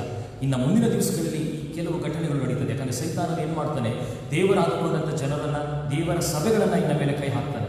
ಆ ಸಂದರ್ಭದಲ್ಲಿ ನಾವು ಯಾವುದೇ ಕಾರಣಕ್ಕೂ ಕೂಡ ನಾವು ಧೃತಿಗಿಡದೆ ಧೈರ್ಯದಿಂದ ನಾವು ಆಲಯದಲ್ಲಿ ಬರುವಂಥ ಸಭೆಯ ಹೊಡೆಯುವಂಥದ್ದಾಗಲಿ, ಸಭೆಯಲ್ಲಿ ಒಂದು ಭಿನ್ನಾಭಿಪ್ರಾಯ ಬರುವಂಥದ್ದಾಗಲಿ ಯಾವುದಕ್ಕೂ ಕೂಡ ಆಸ್ಪದವನ್ನು ನೀಡಬಾರದು ಎಂಬುದಾಗಿ ವಾಕ್ಯದ ಒಂದು ತಾತ್ಪರ್ಯ. ಅದರಿಂದ ಅದನ್ನು ನಾವು ಎಚ್ಚೆತ್ತಂಥವರಾಗಿ ಮುಂದಿನ ದಿವಸಗಳಲ್ಲಿ ನಾವು ಸೈತಾನಿಗೆ ಅವಕಾಶ ಕೊಡದೆ ದೇವರಿಗೋಸ್ಕರವಾಗಿ ಒಂದು ಆಲಯ, ದೇವರ ಆಲಯದಲ್ಲಿ ಯಾರಾದರೂ ಈ ರೀತಿಯಾದ ಕಾರ್ಯಗಳನ್ನು ಮಾಡುವಾಗ ನಾವು ಅವರನ್ನು ಸಂಪೂರ್ಣವಂತ ರೀತಿಯಲ್ಲಿ ತಿದ್ದಿ ಸರಿ ಮಾಡಿ ನೀನು ಸರಿಯಾದ ಮಾರ್ಗಕ್ಕೆ ನಡೆಯುವುದಾಗಿ ಹೇಳುವುದಕ್ಕೋಸ್ಕರವಾಗಿ ಅವರಿಗೆ ಮಾಡಬೇಕು ಎಂಬುದಾಗಿ ಒಂದು ಚಿಕ್ಕ ಒಂದು ಉದಾಹರಣೆ ಕೊಟ್ಟು ನಾನು ಪ್ರಸ್ತಾಪವನ್ನು ಮುಗಿಸ್ತೇನೆ. ನಿಮ್ಮ ನೋಡುವಾಗ ನಾನು ಕಳೆಯ ಕೆಲವು ಸಭೆಗಳಲ್ಲಿ ಒಂದು ಸಭೆಯಲ್ಲಿ ನಾನು ಆರಾಧನೆಯನ್ನು ಮಾಡುವ ಸಂದರ್ಭಗಳಲ್ಲಿ, ಸೇವೆಯನ್ನು ಮಾಡುವ ಸಂದರ್ಭದಲ್ಲಿ ಹಾರ್ವೆಸ್ಟ್ ಫೆಸ್ಟಿವಲ್, ಈ ಹಾರ್ವೆಸ್ಟ್ ಫೆಸ್ಟಿವಲಲ್ಲಿ ಏನಾಗ್ತದೆ, ಸಾಧಾರಣವಾಗಿ ಈಗ ಒಂದು ಫ್ಯಾಷನ್ ಆಗಿದೆ. ಏನೆಂಬುದಾಗಿ ನೋಡುವಾಗ ಯಾರು ಹೆಚ್ಚು ಆಕ್ಷನ್ಗಳು ಹೋಗಿ ಆ ಸಭೆಯಲ್ಲಿ ಹೆಚ್ಚಿನ ರೀತಿಯಲ್ಲಿ ಜನರು ಕಾಣಿಕೆಯನ್ನು ಕೊಟ್ಟರು ಅವರೆಲ್ಲರೂ ಕೂಡ ಆಚೆ ಕಡೆ ಹೋಗಿ ಹೇಳ್ಕೊಂಡು ನಮ್ಮ ಸಭೆಯಲ್ಲಿ ಇಷ್ಟೊಂದು ಲಕ್ಷ ಬಂತು ಈ ವರ್ಷ ಆಗಸ್ಟಲ್ಲಿ ಹಾಗೆ ಎಂಬುದಾಗಿ ಹೇಳಿಕೊಡುವಂಥ ಸರ್ವೇ ಸಾಮಾನ್ಯ. ಹಾಗಾಗಿ ಕೆಲವು ಸಮಯದಲ್ಲಿ ಹೆಚ್ಚಿನ ರೀತಿಯಲ್ಲಿ ಆಕ್ಷನ್ ಆಗಲಿ ಎಂಬುದಾಗಿ ಹೇಳುವಂಥದ್ದು. ಒಂದು ಸಭೆಯಲ್ಲಿ ನಾನು ಹೀಗೆ ಸೇವೆ ಮಾಡುವಾಗ ಫಸ್ಟ್ ಇಯರ್ ನಾವು ಅಲ್ಲಿ ಹೋಗಿ ಆಗಸ್ಟ್ ಫೆಸ್ಟಿವಲ್ಗೋಸ್ಕರ ಬನ್ನಿ, ಎಲ್ಲ ಸಾಮಾನುಗಳನ್ನು ಸಿದ್ಧ ಮಾಡಿದ್ದೇವೆ, ದಯವಿಟ್ಟು ಒಂದು ಪ್ರೇಯರ್ ಮಾಡಿಬಿಟ್ಟು ನಾವು ಆಕ್ಷನ್ನ ಶುರು ಮಾಡ್ತೀವಿ ಸರಿ ಅಂತ ನಾವು ಹೋಗಿದ ತಕ್ಷಣ ಅವ್ರು ಏನು ಮಾಡಿಬಿಟ್ಟಿದ್ದಾರೆ, ಎಲ್ಲ ಐಟಮ್ಗಳನ್ನ ಚರ್ಚಿನ ಆಲ್ಟರ್ ಮುಂದೆ ಇಟ್ಬಿಟ್ಟಿದ್ದಾರೆ. ಎಲ್ಲ ಆಲ್ಟರ್ ಮುಂದೆ ಇಟ್ಟಿದ್ದಾರೆ ಮತ್ತು ಆಲ್ಟರ್ ಟೇಬಲಲ್ಲಿ ಮಾಮೂಲಿ ಅದೊಂದು ಬುಟ್ಟಿ ಇರ್ತಾರೆ ಅದನ್ನು ಕೂಡ ಇಟ್ಟಿದ್ದಾರೆ, ಎಲ್ಲ ಇಟ್ಟಿದ್ದಾರೆ. ನಾನು ಒಳಗಡೆ ಪ್ರವೇಶ ಮಾಡಿದ ತಕ್ಷಣ ಜಾಸ್ತಿ ಐಟಮ್ ಇಟ್ಬಿಟ್ಟಿದ್ದಾರೆ, ಒಂದು ಅರ್ಧದವರೆಗೂ ಇದೆ. ಹಾಗಾಗಿ ಒಂದಷ್ಟು ಇದೇನು ಒಳಗಡೆ ಎಲ್ಲ ಇಟ್ಬಿಟ್ಟಿದ್ದಾರೆ, ಆಚೆ ಕಡೆ ನೋಡೋದು ಆಕ್ಷನ್ ಮಾಡಿ, ಇಲ್ಲ ನಾವಿಲ್ಲೇ ಆಕ್ಷನ್ ಮಾಡೋದು ಅಂತ ನನಗೆ ಅವಾಗ ಇಮಿಡಿಯೇಟಾಗಿ ನನಗೆ ಯೇಸು ಸ್ವಾಮಿಯಾಗಿ ಒಂದು ವಾಕ್ಯ ಜ್ಞಾಪಕ ಬಂತು. ಅಯ್ಯೋ ದೇವರೇ, ಏನಪ್ಪ ಆಲಯದಲ್ಲಿ ಹಿಡ್ಕೊಂಡು ಹರಾಜಾಗ್ತಾ ಇದ್ದಾರೆ. ಸರಿ, ಅದು ಆಲಯದ ಹಣಕ್ಕೆ ಬರುತ್ತೆ ಸತ್ಯ, ಆದರೆ ಹರಾಜು ಮಾಡುವಂಥ ಸ್ಥಳ ಇದಲ್ಲ, ಹರಾಜು ಕೂಗುವಂಥ ಸ್ಥಳ ಇದಲ್ಲ. ಸರಿ, ಹಾಗಾಗಿ ನಾನು ಬಂದು ಇಲ್ಲ, ದಯವಿಟ್ಟು ಆಲಯದ ಒಳಗಡೆ ಈ ಕಾರ್ಯನ ನೀವು ಮಾಡಬೇಡಿ, ಅದು ದೇವರಿಗೆ ಇಷ್ಟವಾದಂಥ ಕಾರ್ಯ ಅಲ್ಲ ಅಂತ ತಕ್ಷಣ ಅಲ್ಲಿನಂಥ ಸಮಿತಿ ಕೂಡ ನಾನಿನ್ನು ಹೊಸದಾಗಿ ಹೋಗಿದ್ದಲ್ಲ. ಸರಿ, ಒಂದು 500 ಮಾತೇನು ಕೇಳೋದು ಅಂತ ಹೇಳಿಬಿಟ್ಟು, ಇಲ್ಲ ಇವರೇ, ನಾವು ಎಷ್ಟೋ ವರ್ಷಗಳಿಂದ ಈ ಒಂದು ಕಾರ್ಯ ನಾವು ಮಾಡ್ಕೊಂಡ್ಬಂದ್ಬಿಟ್ಟಿದ್ವಿ, ಹಾಗೆಲ್ಲ ಮಾಡೋಕ್ಕಾಗೋದಿಲ್ಲ, ನೀವೇನು ಮಾಡಿ ಒಂದು ಪ್ರೇಯರ್ ಮಾಡಿ, ನಿಮ್ಗೆ ಇಷ್ಟ ಇಲ್ಲ ನನಗೆ ಹೋಗ್ಬಿಡಿ ಅಂತ ಅಷ್ಟರ ಮಟ್ಟಿಗೆ ಹೇಳಿದಾಗ ನನಗೆ ಬೇಸರ ಆಯಿತು. ಈಗ ಯಾಕೆ ಸರಿಯಾದ ಬೋಧನೆ ಇವರಿಗೆ ಸಿಗಲಿಲ್ವಾ ಎಂಬುದಾಗಿ. ಸರಿ, ಅದು ಅಂದ್ಕೊಂಡು ನಾನು ಹೇಳಿದೆ, ನೋಡಿ ಈ ಸಮಯದಲ್ಲಿ ನಾನಂತೂ ಆಕ್ಷನ್ಗೆ ನಾನು ಇರೋದಿಲ್ಲ. ಸರಿ, ನಾನೊಂದು ಚಿಕ್ಕದಾದ ಪ್ರೇಯರ್ ಮಾಡೋಗ್ತೇನೆ, ಬಟ್ ಅದು ನನಗೆ ಮನಪೂರ್ವಕವಾಗಿ ನಾನು ಮಾಡೋದು ಆಗ್ತಾನೆ ಅಲ್ಲ. ಸರಿ, ನೀವು ಹೇಳಿದ್ದೀರಾ, ಸರಿ ದೇವರ ಹೆಸರನ್ನು ಪ್ರೇಯರ್ ಮಾಡ್ತೇನೆ, ನಾನು ಹೋಗ್ತೇನೆ ಎಂಬುದಾಗಿ ಹೇಳಿಬಿಟ್ಟು ಹೋದೆ. ಸರಿ, ಪ್ರೇಯರ್ ಮಾಡಿ ನಾನು ಹೊರಟೋದೆ. ಒಂದು ಆಕ್ಷನ್ಗೂ ನಾನು ಇರಲಿಲ್ಲ. ಮನೆಗೆ ಹೋದ್ಮೇಲೆ ತಿರ್ಗಿ ಆಮೇಲೆ ಫೋನ್ ಮಾಡಿ ಈ ವರ್ಷ 60,000 ನಮಗೆ ಆಕ್ಷನಲ್ಲಿ ಸಿಕ್ತು, ಇವೆಲ್ಲ ಖುಷಿಯಾಗಿ ಫೋನ್ಗಳು ಮಾಡಿ ಹೇಳಿದ್ರು. ಸರಿ ಅಪ್ಪ, ಹೋಗಲಿ, ತೊಂದರೆ ಇಲ್ಲ. ಸರಿ, ನೆಕ್ಸ್ಟ್ ಇಯರ್ ಹಾರ್ವೆಸ್ಟ್ ಫೆಸ್ಟಿವಲ್ ನಾನು ವೆಯ್ಟ್ ಮಾಡ್ತಾ ಇದ್ದೆ. ನೆಕ್ಸ್ಟ್ ಇಯರ್ ಹಾರ್ವೆಸ್ಟ್ ಫೆಸ್ಟಿವಲ್ ಬರೋದಕ್ಕಿಂತ ಮುಂಚಿತವಾಗಿ ಒಂದು ಕಮಿಟಿ ಕರೆದು ನಾನು ಹೇಳಿದೆ, ಯಾವುದೇ ಕಾರಣಕ್ಕೂ ಕೂಡ ಈ ಒಂದು ವರ್ಷ ದೇವರ ಆಲಯದಲ್ಲಿ ಆ ವಸ್ತುಗಳನ್ನು ತಂದು ಹರಾಜು ಮಾಡೋದಕ್ಕೆ ಅವಕಾಶ ನಾನು ಕೊಡೋದಿಲ್ಲ. ನೀವೇನು ಬೇಕಾದ್ರೂ ಮಾಡಿ, ಯಾರ ಹತ್ರನೂ ಬೇಕಾದ್ರೂ ಹೋಗಿ ಏನು ಇನ್ಫ್ಲೂಯೆನ್ಸ್ ಮಾಡಿ, ನಾನು ಮಾತ್ರ ಅವಕಾಶ ಕೊಡೋದಿಲ್ಲ ಅಂದರೆ ಹಠ ಹಿಡಿದು ದಯವಿಟ್ಟು ಇದನ್ನು ನಿಲ್ಲಿಸಿ, ದೇವರಿಗೆ ಇಷ್ಟವಿಲ್ಲದ ಕಾರ್ಯ ಹೊರಗಡೆ ಮಾಡೋಣ, ಪ್ರೇಯರ್ ಮಾಡೋಣ, ಪ್ರೇಯರ್ ಮಾಡಿದ ತಕ್ಷಣ ಹೊರಗಡೆ ಆಕ್ಷನಿಂಗ್ ಮಾಡೋಣ, ದೇವರ ಆಶೀರ್ವಾದ ಮಾಡ್ತಾನೆ ಎಂಬುದಾಗಿ. ಸರಿ, ಒಂದು ರೀತಿಯಲ್ಲಿ ಯಾಕೆಂದ್ರೆ ಅವತ್ತಿನ ದಿವಸ ಐಟಮ್ ಜಾಸ್ತಿ ಇದ್ದರಿಂದ ಅವ್ರು ತೆಗೆದುಕೊಂಡು ಹೋಗೋದಕ್ಕೆ ಸೋಮವಾರದಿಂದನೂ ಏನೋ ಒಪ್ಪಲಿಲ್ಲ ಅವತ್ತಿನ ದಿವಸ. ಇವತ್ತಿನ ಆ ಸಮಯದಲ್ಲಿ ಅದು ಒಪ್ಪಿಕೊಂಡು, ಸರಿ ಆದರೆ ನೋ ಪ್ರಾಬ್ಲಮ್, ನಾವು ಈ ವರ್ಷ ಒಂದು ಮಾಡಿ ನೋಡೋಣ ಅಂತೇಳಿ ಕೆಲವರು ಕೂಡ ಇರಿಸಲಿದ್ರು. ಇಲ್ಲ, ಎಲ್ಲರೂ ಸರಿ ಮಾಡೋಣ. ಸರಿ, ಆಚೆ ಕಡೆ ಪೆಂಡಲೆಲ್ಲ ಹಾಕಿ ದೊಡ್ಡದಾಗಿ ಆಕ್ಷನ್ ಮಾಡೋಕ್ಕೆ ಶುರು ಮಾಡಿದ್ವಿ. ಎಲ್ಲ ಐಟಮ್ಗಳು ಸ್ವಲ್ಪ ಅವತ್ತಿನ ದಿವಸ ಕಡಿಮೆ ಕಾಣಿಸ್ತಾ ಇತ್ತು. ಆದಾಗ್ಯೂ ಕೂಡ ಕೆಲವರೆಲ್ಲ ಬಂದು ಮಧ್ಯದಲ್ಲಿ ಕೊಟ್ಟರು, ಆಕ್ಷನ್ ಆಯಿತು. ಕಂಪ್ಲೀಟ್ ಆಕ್ಷನ್ ಮುಗಿಯೋವರೆಗೂ ಕೂಡ ಅಲ್ಲೇ ಇದೆ. ಅಲ್ಲಿನ ಆಲೋಚನೆ ಹೇಗೆ ನೋಡುವಾಗ, ನೀನು ಆಕ್ಷನ್ ಮುಗಿದ ತಕ್ಷಣ ಇಮಿಡಿಯೇಟಾಗಿ ಕ್ಯಾಶ್ ಕೊಡಬೇಕು. ನಮ್ಮ ಸಭೆ ಥರ ಅಲ್ಲ, ನಮ್ಮ ಸಭೆಯಲ್ಲಿ ನೀವು 1 ತಿಂಗಳು ಬಿಟ್ಕೊಟ್ರು ಕೂಡ ಪಾಪ ಸ್ವೀಕಾರ ಮಾಡ್ತಾರೆ, ಒಳ್ಳೆ ಮನಸ್ಸಿದೆ ನಮ್ಮ ಸಮಿತಿಯವರು.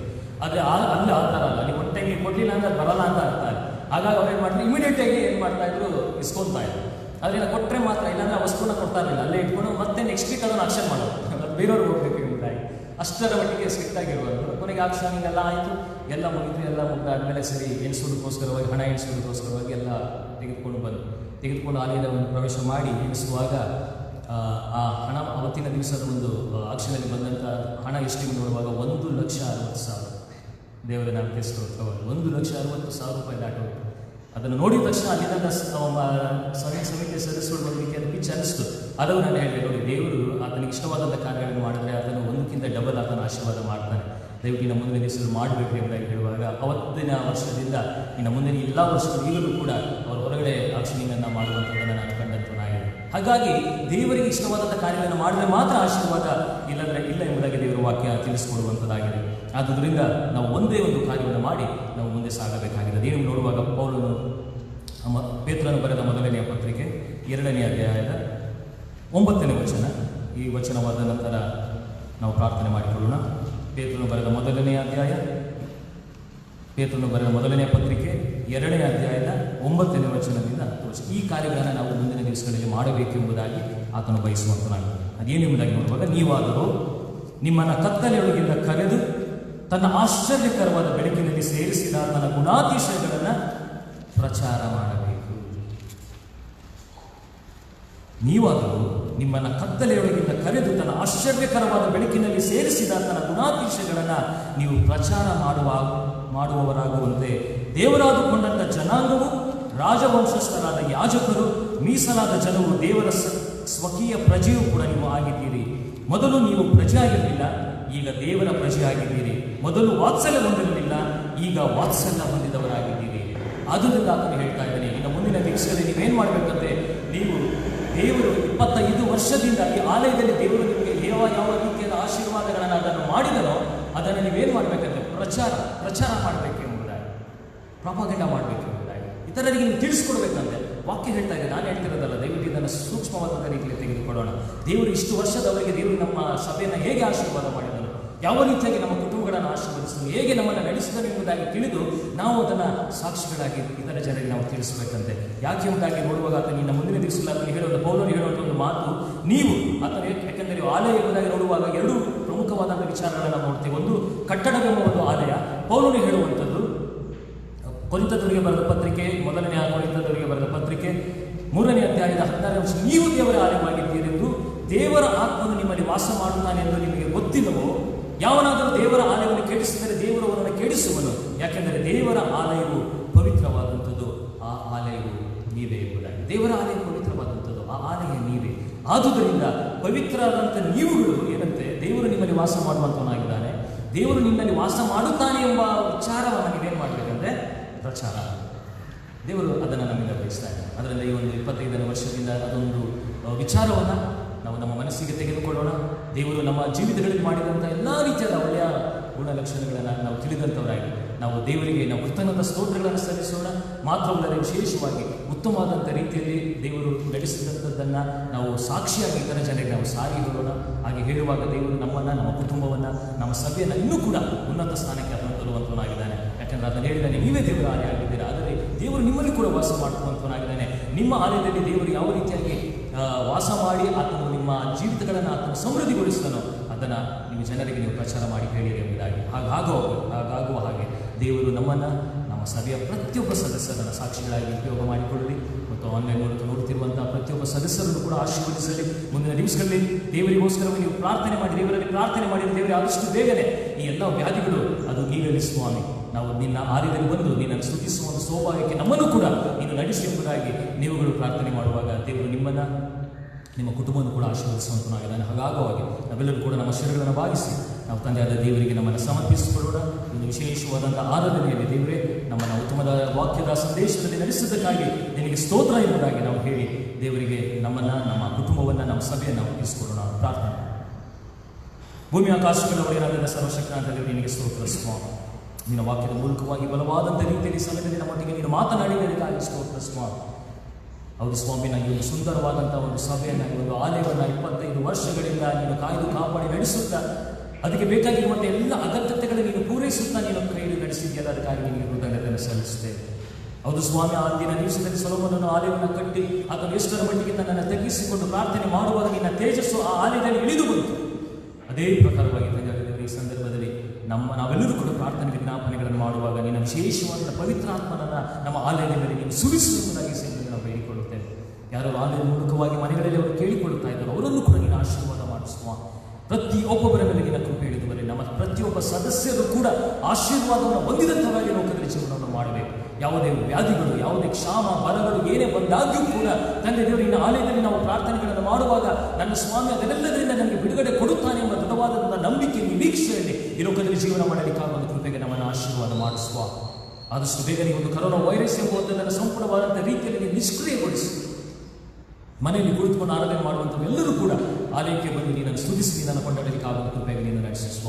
ತಂದೆ ದೇವರಿಂದ ಆಲಯ ಎಂದಿಗೂ ಕೂಡ ಮುಚ್ಚಲ್ಪಡಬಾರದು ಸ್ವಾಮಿ. ಯಾವುದೇ ವ್ಯಾಧಿಗಳು, ಯಾವುದೇ ಬರ ಕ್ಷಾಮಗಳು ಏನೇ ಬಂದಾಗಿ ಕೂಡ, ಯಾವುದೇ ಸೈತಾನನ ಶೋಧನೆ ನಮಗೆ ಎದುರಾದಾಗಿ ಕೂಡ ನಿನ್ನ ಆಲಯದ ಬಾಗಿಲುಗಳು ಮುಚ್ಚಲ್ಪಡಬಾರದು ಸ್ವಾಮಿ. ಯಾಕೆಂದರೆ ನೀನು ಆರಿಸಿ ತೆಗೆದುಕೊಂಡಂಥ ಒಂದು ಸ್ಥಳ ಅದಾಗಿದೆ ಸ್ವಾಮಿ. ಅದರಿಂದ ತಂದೆ ದೇವರೇ ಅದು ಆದಷ್ಟು ಬೇಗನೆ ಅದು ತೆರೆಯಲ್ಪಡಲಿ. ನಿನ್ನ ಜನರನ್ನು ಬಂದು ಅಲ್ಲಿ ನಿನ್ನನ್ನು ಸ್ತುತಿಸಿ ನಿನ್ನನ್ನು ಕೊಂಡಾಡಿ ನಿನ್ನ ತೇಜಸ್ಸನ್ನು ಅವರು ಪಡೆದುಕೊಳ್ಳಲು ಸ್ವಾಮಿ. ನಿನ್ನ ವಿಶೇಷವಾದ ಪವಿತ್ರಾತ್ಮನ ವರವನ್ನು ನಮ್ಮ ಸಭೆಯಲ್ಲಿರುವಂಥ ಪ್ರತಿಯೊಬ್ಬ ಸದಸ್ಯರ ಮೇಲೆ ಸುರಿಸಿ ಕಾಪಾಡಿ ನಡೆಸಿ. 25 ವರ್ಷಗಳ ಹಿಂದೆ ಎಷ್ಟೋ ಜನರು ಕಷ್ಟಪಟ್ಟು ಈ ಒಂದು ಆಲಯವನ್ನು ಕಟ್ಟುವುದಕ್ಕೆ ಶ್ರಮ ವಹಿಸಿದ್ದಾರೆ ಸ್ವಾಮಿ. ಆ ವ್ಯಕ್ತಿಗಳನ್ನು ಹೆಸರಾಗಿ ನೀನು ಆಶೀರ್ವಾದ ಮಾಡು. ಅಂದಿನ ಸಭಾಪಾಲಕನ ಸಮಿತಿಯ ಸದಸ್ಯರನ್ನು ಆಶೀರ್ವಾದ ಮಾಡು. ಅಂದಿನ ಸಭಾಪಾಲಕರುಗಳನ್ನು ನೀನು ಆಶೀರ್ವಾದ ಮಾಡು. ಅಲ್ಲಿಂದ ಇಲ್ಲಿಯವರೆಗೂ ಕೂಡ ಯಾರ್ಯಾರು ಸಭಾಪಾಲನ ಸಮಿತಿಯಲ್ಲಿ ಸೇವೆಯನ್ನು ಮಾಡಿದ್ದಾರೋ ಅವರೆಲ್ಲರನ್ನ ನೀನು ಆಶೀರ್ವಾದ ಮಾಡು. ಯಾರ್ಯಾರು ಈ ಒಂದು ಸ್ಥಳದಲ್ಲಿ ಬಂದು ಸಭಾ ಸೇವೆಯನ್ನು ಮಾಡಿದ್ದಾರೋ ಸಭಾಪಾಲಕರುಗಳನ್ನು, ಅವರ ಕುಟುಂಬಗಳನ್ನು ನೀನು ಆಶೀರ್ವಾದ ಮಾಡು ಸ್ವಾಮಿ. ಇನ್ನು ಮುಂದಿನ ದಿವಸಗಳಲ್ಲಿ ತಂದೆಯಾದ ದೇವರೇ ಯಾರ್ಯಾರು ಈ ಒಂದು ಸ್ಥಳದಲ್ಲಿ ಇದ್ದುಕೊಂಡು ನಿನ್ನನ್ನು ಆರಾಧನೆ ಮಾಡುವಂತವರಾಗಿದ್ದಾರೋ ಮುಂದೆ ಬರುವಂಥ ಎಲ್ಲ ಸಭಾಪಾಲಕರುಗಳನ್ನು ನೀನು ಆಶೀರ್ವಾದ ಮಾಡು. ಸಮಿತಿಯ ಸದಸ್ಯರುಗಳನ್ನು ಆಶೀರ್ವಾದ ಮಾಡು. ಈ ಒಂದು ಸಭೆ ತಂದೆ ದೇವರೇ ನೀನು ಬರುವ ದಿವಸದವರೆಗೂ ಕೂಡ ನಿನಗೆ ಸಾಕ್ಷಿ ಕೊಡುವ ಒಂದು ಸಭೆಯಾಗಿ ನಿಲ್ಲಬೇಕು ಸ್ವಾಮಿ. ಹಾಗೆ ಈ ಒಂದು ಸಭೆಯನ್ನು ನೀನು ಈಗಾಗಲೇ ಆರಿಸಿ ತೆಗೆದುಕೊಂಡಿದ್ದಿ. ಮುಂದೆ ನಡೆಯುವಂಥ ಎಲ್ಲ ಕಾರ್ಯಗಳಿಗೂ ಕೂಡ ನಿನ್ನ ಪ್ರಸನ್ನತೆ ಇರಲಿ. ಯಾವುದೇ ಕಾರಣಕ್ಕೂ ಕೂಡ ಯಾವುದೇ ಸೈತಾನನು ನಮ್ಮ ಸಭೆಯಾಗಿರುವಂಥ ಯಾವುದೇ ಸದಸ್ಯನನ್ನು ಕೂಡ ಆಕ್ರಮಿಸಿಕೊಳ್ಳದಿರುವ ಹಾಗೆ ನೀನು ಮಾಡು ಸ್ವಾಮಿ. ನೀನು ವಿಶೇಷವಾದಂಥ ಆಶೀರ್ವಾದದ ಮಳೆ ಮಾತ್ರ ನಮ್ಮ ಸಭೆಯ ಮೇಲೆ ನೀನು ಸುರಿಯಲ್ಪಡಬೇಕು. ಹಾಗೆ ಮಾಡುತ್ತೆಂಬ ಒಂದು ದೊಡ್ಡ ವಿಶ್ವಾಸದಲ್ಲಿ, ನಂಬಿಕೆಯಲ್ಲಿ ಈ ಪ್ರಾರ್ಥನೆಯನ್ನು ಬೇಡಿಕೊಳ್ಳುತ್ತೇವೆ. ಆಮೆನ್.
ನಾವೆಲ್ಲರೂ ಎದ್ದು ನಿಂತ್ಕೊಂಡು ನಾವು ನಂಬಿರುವಂಥ ಅಪೊಸ್ತಲರ ವಿಶ್ವಾಸ ಸೂತ್ರವನ್ನು ಒಟ್ಟಾಗಿ ನಾವು ಅರಿಕೆ ಮಾಡಿಕೊಳ್ಳೋಣ. ಆನಂತರ ನಮ್ಮ ಪುಸ್ತಕ 128ನೇ ಪುಟದಲ್ಲಿರುವಂಥ ಅಪೊಸ್ತಲರ ವಿಶ್ವಾಸ ಸೂತ್ರವನ್ನು ಒಟ್ಟಾಗಿ ನಾವು ಹೇಳಿಕೊಳ್ಳೋಣ. ಪರಲೋಕ ಭೂಲೋಕಗಳನ್ನು ಸೃಷ್ಟಿಸಿದ ಸರ್ವಶಕ್ತನಾಗಿರುವ ತಂದೆಯಾದ ದೇವರನ್ನು ನಂಬುತ್ತೇನೆ. ಆತನೇ ಕುಮಾರನಾಗಿರುವ ಪ್ರಭುವಾದ ಯೇಸು ಕ್ರಿಸ್ತನನ್ನು ನಂಬುತ್ತೇನೆ. ಈತನ ಪರಿಶುದ್ಧಾತ್ಮನಿಂದ ಕನ್ಯೆಮರಿಯಳ ಗರ್ಭದಲ್ಲಿ ಧರಿಸಲ್ಪಟ್ಟು ಆಕೆಯನ್ನು ಹುಟ್ಟಿ ಪೊಂತಿ ಪಿಲಾತನ ಆದಿಮದಲ್ಲಿ ಶ್ರಮೆ ಹೊಂದಿ ಶಿಲುಬೆಗೆ ಜಡಿಯಲ್ಪಟ್ಟು ಸತ್ತು ಮುನ್ನಲ್ಪಟ್ಟು ಆತಡಕ್ಕೆ ಇಳಿದು 3ನೇ ದಿವಸದಲ್ಲಿ ಸತ್ತವರೊಳಗಿಂದ ಎದ್ದು ಪರಲೋಕಕ್ಕೆ ಏರಿ ಹೋಗಿ ಸರ್ವಶಕ್ತನಾಗಿರುವ ತಂದೆಯಾದ ದೇವರ ಬಲ ಪಾರ್ಶ್ವದಲ್ಲಿ ಕುಳಿತುಕೊಂಡಿರುತ್ತಾನೆ. ಈತನು ಅಲ್ಲಿಂದ ಬಂದು ಬದುಕಿರುವವರಿಗೂ ಸತ್ತವರಿಗೆ ನ್ಯಾಯ ತೀರಿಸುವನೆಂಬುದನ್ನು ನಂಬುತ್ತೇನೆ. ನಾನು ಪರಿಶುದ್ಧಾತ್ಮನನ್ನು ನಂಬುತ್ತೇನೆ. ಒಂದೇ ಪರಿಶುದ್ಧ ಕ್ರೈಸ್ತ ಸಭೆ, ಭಕ್ತರ ಅನ್ಯೋನ್ಯತೆಯು, ಪಾಪದ ಪರಿಹಾರ, ದೇಹದ ಪುನರುತ್ಥಾನ, ನಿತ್ಯ ಜೀವ ಉಂಟೆಂಬುದನ್ನು ನಂಬುತ್ತೇನೆ. ಸರ್ವರಿಗೂ ಕುಳಿತುಕೊಳ್ಳಿರಿ. ಈಗ ನಮ್ಮ ಸಭಾಪಾಲನಾ ಸಮಿತಿಯ ಪರವಾಗಿ ಕಾರ್ಯದರ್ಶಿಯವರು ಮುಂದೆ ಬಂದು ಆ ಶುಭವನ್ನು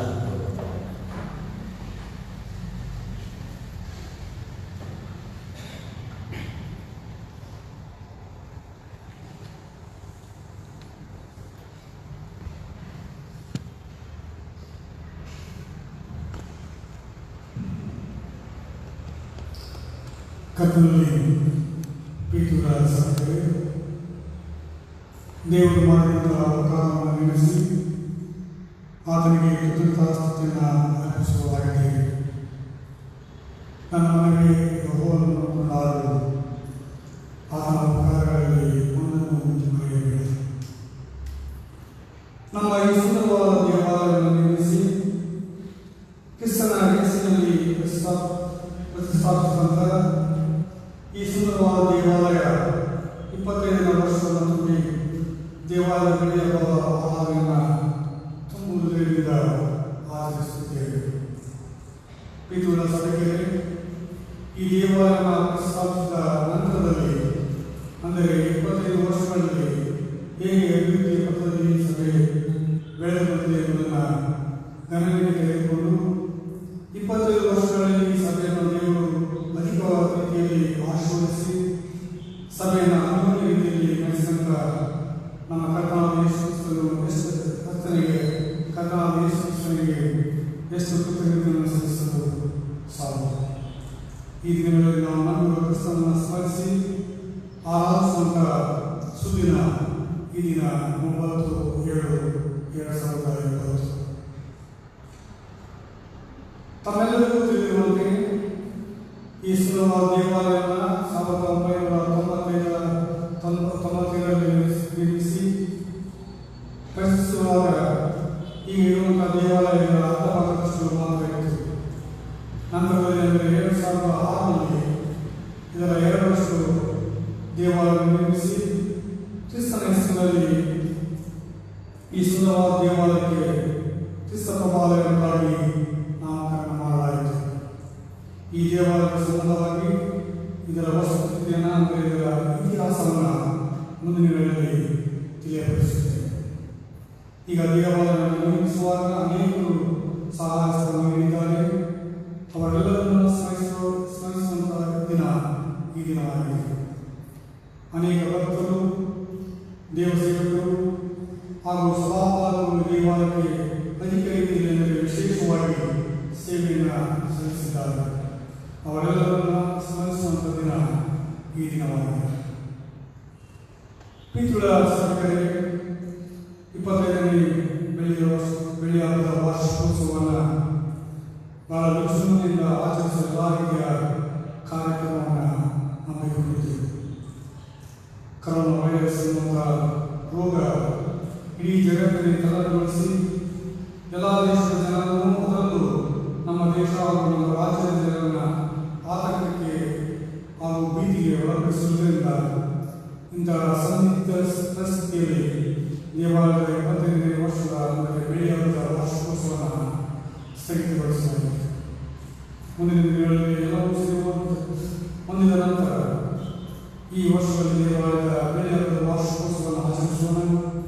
ನಾವು ನಂಬಿರುವ ಕ್ರಿಸ್ತನಿಗೆ ಕೃತಜ್ಞತಾಭಾವದಿಂದ ಅದನ್ನು ಸ್ಮರಿಸಿ ಜ್ಞಾನಪಡಿಸೋಣ.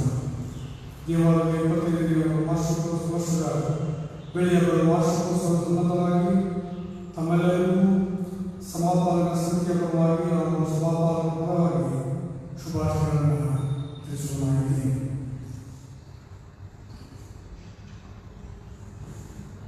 ನಮ್ಮ ಸಭೆ ಹಿರಿಯರು ಹಾಗೂ ಸಭಾಪಾಲಕರಾದ ಶ್ರೀ ಅವರು 25ನೇ ಬೆಳೆಯ ವಾರ್ಷಿಕೋತ್ಸವ ಸಂಬಂಧವಾಗಿ ಅಭಿನಂದನಾ ಪತ್ರವನ್ನು ನಡೆಸುತ್ತಿದ್ದಾರೆ. ಅದನ್ನು ತಮ್ಮೆಲ್ಲರಿಗೂ ತಿಳಿಸಲು ಇಚ್ಛಿಸುತ್ತೇನೆ. ಅವರಿಗೂ ಸಹ ಸಭೆ ಪರವಾಗಿ ಸಮಿತಿ ಪರವಾಗಿ ಪ್ರೀತಿಯ ವಂದನೆಗಳನ್ನು ತಿಳಿಸಿ ದೇವಾಲಯ ಬೆಳೆದ ಶುಭಾಶಯಗಳನ್ನು ತಿಳಿಸಿಕೊಂಡಿದ್ದೇವೆ. ದೇವಾಲಯದ ಬೆಳೆ ಹಬ್ಬ ನಮ್ಮ ದೇವಾಲಯದ ಬೆಳೆ ಹಬ್ಬದ ಸಮಾಪನ ಆರಾಧನೆಯನ್ನು ಇಂದು 9/7/2020 ತಾರೀಖನ್ನು ಆಚರಿಸಲು ನಿರ್ಧರಿಸಿದ್ದೀರಿ ಎಂದು ತಿಳಿಯಿತು. ಇದು ಒಂದು ಒಳ್ಳೆಯ ನಿರ್ಧಾರವಾಗಿದ್ದು ಅದಕ್ಕಾಗಿ ನಿಮ್ಮೆಲ್ಲರಿಗೂ ಕೃತಜ್ಞತೆಗಳನ್ನು ತಿಳಿಸುವುದಾಗಿದೆ. ನಿಮ್ಮೆಲ್ಲರಿಗೂ ತಿಳಿದಿರುವಂತೆ ನಾವುಗಳು ಈ ಆರಾಧನೆಯಲ್ಲಿ ಭಾಗವಹಿಸಲು ಸಾಧ್ಯವಾಗಿದ್ದರು. ನಿಮಗೆಲ್ಲರಿಗೂ ನಮ್ಮ ಹೃದಯಪೂರ್ವಕ ಹಾಗೂ ಪ್ರಾರ್ಥನಾಪೂರ್ವಕವಾದ ಶುಭಾಶಯಗಳನ್ನು ತಿಳಿಸುವುದಾಗಿದೆ. ಕಳೆದ 20 ವರ್ಷಗಳಿಂದ ಕ್ರಿಸ್ತ ಪ್ರಭಾವದ ಸಭೆಯು ನನ್ನ ಸಭೆಯಾಗಿದೆ. ಈ ಸಭೆಯಲ್ಲಿ ಸೇವೆ ಸಲ್ಲಿಸಿದ ಎಲ್ಲ ಸಭಾಪಾಲಕರು ಮತ್ತು ಸಭಾಪಾಲನಾ ಸಮಿತಿಯ ಸದಸ್ಯರು ನನಗೆ ಈ ಸಭೆಯಲ್ಲಿ ಸೇವೆ ಸಲ್ಲಿಸಲು ಕೊಟ್ಟಿರುವ ಉತ್ತಮವಾದ ಅವಕಾಶಗಳಿಗಾಗಿ ಅವರೆಲ್ಲರಿಗೂ ಕೃತಜ್ಞನಾಗಿದ್ದೇನೆ. ಹಾಗೂ ನನ್ನ ಕೆಲವು ಪುಸ್ತಕಗಳ ಪ್ರಕಟಣೆ ಹಾಗೂ ಬಿಡುಗಡೆಯ ಸಮಯಗಳಲ್ಲಿಯೂ ನೀಡಿದ ಮರೆಯಲಾಗದ ಸಹಕಾರಗಳಿಗಾಗಿಯೂ ಉಳಿಸುವುದಾಗಿದೆ. ಕ್ರಿಸ್ತ ಪ್ರಭಾವದ ದೇವಾಲಯದಲ್ಲಿ ದೇವರನ್ನು ಆರಾಧಿಸುವಂಥದ್ದು ತುಂಬ ವಿಶೇಷವಾದ ಅನುಭವವಾಗಿರುತ್ತದೆ. ತಾಟೆಗಳ ಸದಸ್ಯರು ಬೇರೆ ಬೇರೆ ಸ್ಥಳಗಳಿಂದ ಹಾಗೂ ಬೇರೆ ಬೇರೆ ಭಾಷೆಗಳಿಂದ ಸೇರುವುದರಾಗಿರುತ್ತ ಇದುವೇ ಈ ಸಭೆಯ ಸೌಂದರ್ಯವಾಗಿರುತ್ತದೆ. ಸಭಾಪಾಲಕರು ಹಾಗೂ ಸಭಾಪಾಲನಾ ಸಮಿತಿಯ ಒಗ್ಗಟ್ಟು ಹಾಗೂ ಜೊತೆಗೂಡಿ ನಡೆಸುವ ಎಲ್ಲ ಕಾರ್ಯಕ್ರಮಗಳು ಮಾದರಿಯಾಗುವಂಥದ್ದು. ಹಾಗೂ ಈ ಮೊದಲು ಇಲ್ಲಿ ಸೇವೆ ಮಾಡಿದ ಎಲ್ಲ ಸಭಾಪಾಲಕರಿಗೂ ಸಭಾಪಾಲನಾ ಸಮಿತಿಯ ಸದಸ್ಯರುಗಳಿಗೂ ಅವರ ನಿಸ್ವಾರ್ಥ ಸೇವೆಗಾಗಿ ವಂದಿಸುವುದಾಗಿದ್ದೇವೆ.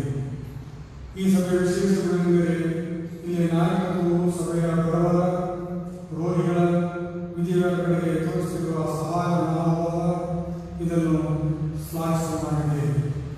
ಅಲ್ಲದೆ ಈಗಿನ ಸಂಕಷ್ಟದ ದಿನಗಳಲ್ಲಿಯೂ ಈ ನಾಯಕತ್ವವು ಅಗತ್ಯವುಳ್ಳ ಸಭೆಗಳ ದಿನನಿತ್ಯದ ಅವಶ್ಯಕತೆಗಳನ್ನು ಪೂರೈಸಲು ಶಕ್ತಿ ಮೀರಿ ಪ್ರಯತ್ನಿಸುತ್ತಿರುವುದು ಒಂದು ಒಳ್ಳೆಯ ಉದಾಹರಣೆಯಾಗಿದೆ.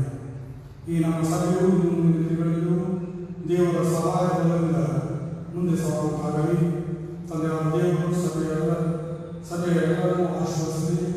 ಪ್ರಾರ್ಥನಾಪೂರ್ವಕವಾದ ವಂದನೆಗಳೊಂದಿಗೆ ಡಾಕ್ಟರ್ ಶ್ರೀ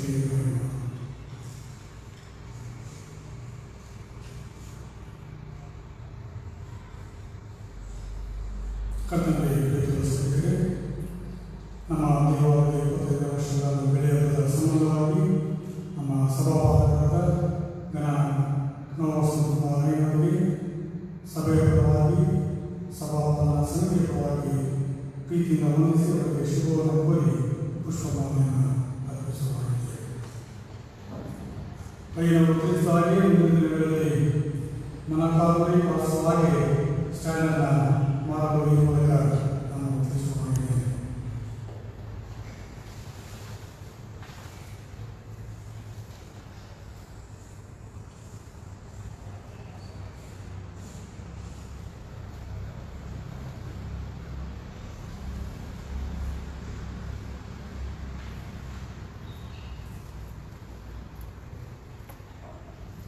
ಆದ ನಂತರ ವಾರ್ಷಿಕೋತ್ಸವ ಸಂಬಂಧವಾಗಿ ಸಿಹಿಯನ್ನು ಹಂಚಲಾದದ್ದು ಪ್ರೀತಿಯಿಂದ ಸ್ವೀಕರಿಸುವಂತೆ ತಮ್ಮೆಲ್ಲರನ್ನು ಕೇಳಿಕೊಳ್ಳುತ್ತೇವೆ.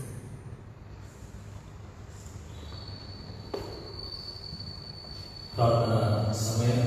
ಅದರ ಒಂದು ಸಂದರ್ಭದಲ್ಲಿ ಕಳೆದ 25 ವರ್ಷಗಳಿಂದ ಸಭೆಯ ಹಲವಾರು ಸಭಾಪಾಲಕರುಗಳು, ಸಭಾಪಾಲನಾ ಸಮಿತಿಯ ಸದಸ್ಯರು ಉತ್ತಮ ರೀತಿಯಲ್ಲಿ ಸೇವೆಯನ್ನು ಮಾಡಿ ಹೋಗಿದ್ದಾರೆ. ಮಾತ್ರವಲ್ಲದೆ ಇನ್ನು ಪ್ರಸ್ತುತ ಸೇವೆ ಮಾಡುವಂಥವರಿಗಾಗಿಯೂ ಮತ್ತು ಮುಂದಿನ ದಿವಸಗಳಲ್ಲಿ ಉತ್ತಮವಾದ ಸೇವಕರುಗಳು ಇಲ್ಲಿ ಬಂದು ಸೇವೆಯನ್ನು ಸಲ್ಲಿಸಲಿ ಎಂಬುದಕ್ಕೋಸ್ಕರವಾಗಿ ನಮ್ಮ ಆರಾಧನೆಯಲ್ಲಿ ಪಾಲು ತೆಗೆದುಕೊಳ್ಳುವಂಥ ನನ್ನ ಮಿತ್ರ ಎಂಬುವರು ಮುಂದೆ ಬಂದು ಈ ವಿಚಾರಕ್ಕೋಸ್ಕರವಾಗಿ ಪ್ರಾರ್ಥಿಸುವಂತೆ ಕೇಳಿಕೊಳ್ಳುತ್ತೇವೆ.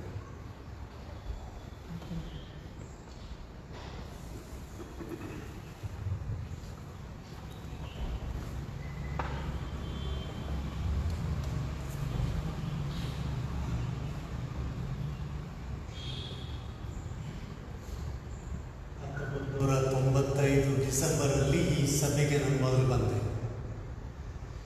1996ರಲ್ಲಿ ಸಭೆಗೆ ಮೆಂಬರ್ ಆದ. ಅಲ್ಲಿಂದ ಈ ಸಭೆಗೆ ಬರುವಂಥದ್ದು ಇದು ನನ್ನ ಒಂದು ಕುಟುಂಬಕ್ಕೆ ಬಂದ ಹಾಗೆ ಅನಿಸ್ತದೆ. ಅದಕ್ಕಾಗಿ ಈ ಸಭೆ ನನಗೆ ಬಹಳ ಅತಿ ಪ್ರಿಯವಾದದ್ದು. ನಮ್ಮ ಈ 3 ಮೂರ್ತಿಗಳು ಮುಂದೆ ಕೂತಿದ್ದಾರಲ್ಲ, ಇವರು ಬುನಾದಿಯ ಆದಿಪುರುಷರು. ಅಲ್ಲಿ ಒಬ್ಬರಿದ್ದಾರೆ, ಇವರೆಲ್ಲ ಆದಿಪುರುಷರು. ಇವರೆಲ್ಲ ಆಗಲಿಂದಲೂ ಈಗಿನವರೆಗೂ ಇದ್ದಾರೆ. ಈ ಒಂದು ಸ್ನೇಹಿತತ್ವ, ಈ ಸಭೆಯ ಒಂದು ಪ್ರೀತಿ ಮತ್ತು ಅಯ್ಯ ಈಗ ಪ್ರಾರ್ಥನೆ ಮಾಡಲಿಕ್ಕೆ ಕೊಟ್ಟಿದ್ದನ್ನು ನಾನು ಕೂತ್ಕೊಳ್ಳೋದು ಯೋಚನೆ ಮಾಡ್ತಾ ಇದ್ದೆ. ಈ ಸಭೆ ಎಲ್ಲಿಂದ ಎಲ್ಲಿವರೆಗೂ ಬೆಳೆದು ಇವತ್ತು ಸಭೆಯಲ್ಲಿ ಕೂತ್ಕೊಳ್ಳಿಕ್ಕೆ ಸ್ಥಳ ಕೂಡ ಸಿಗ್ತಾ ಇದೆ. ಜನ ಹೊರಗಡೆ ಕೂತ್ಕೊಳ್ತಾ ಇರ್ತಾರೆ. ಭಾಳ ಖುಷಿ ಆಗ್ತದೆ ನನಗೆ.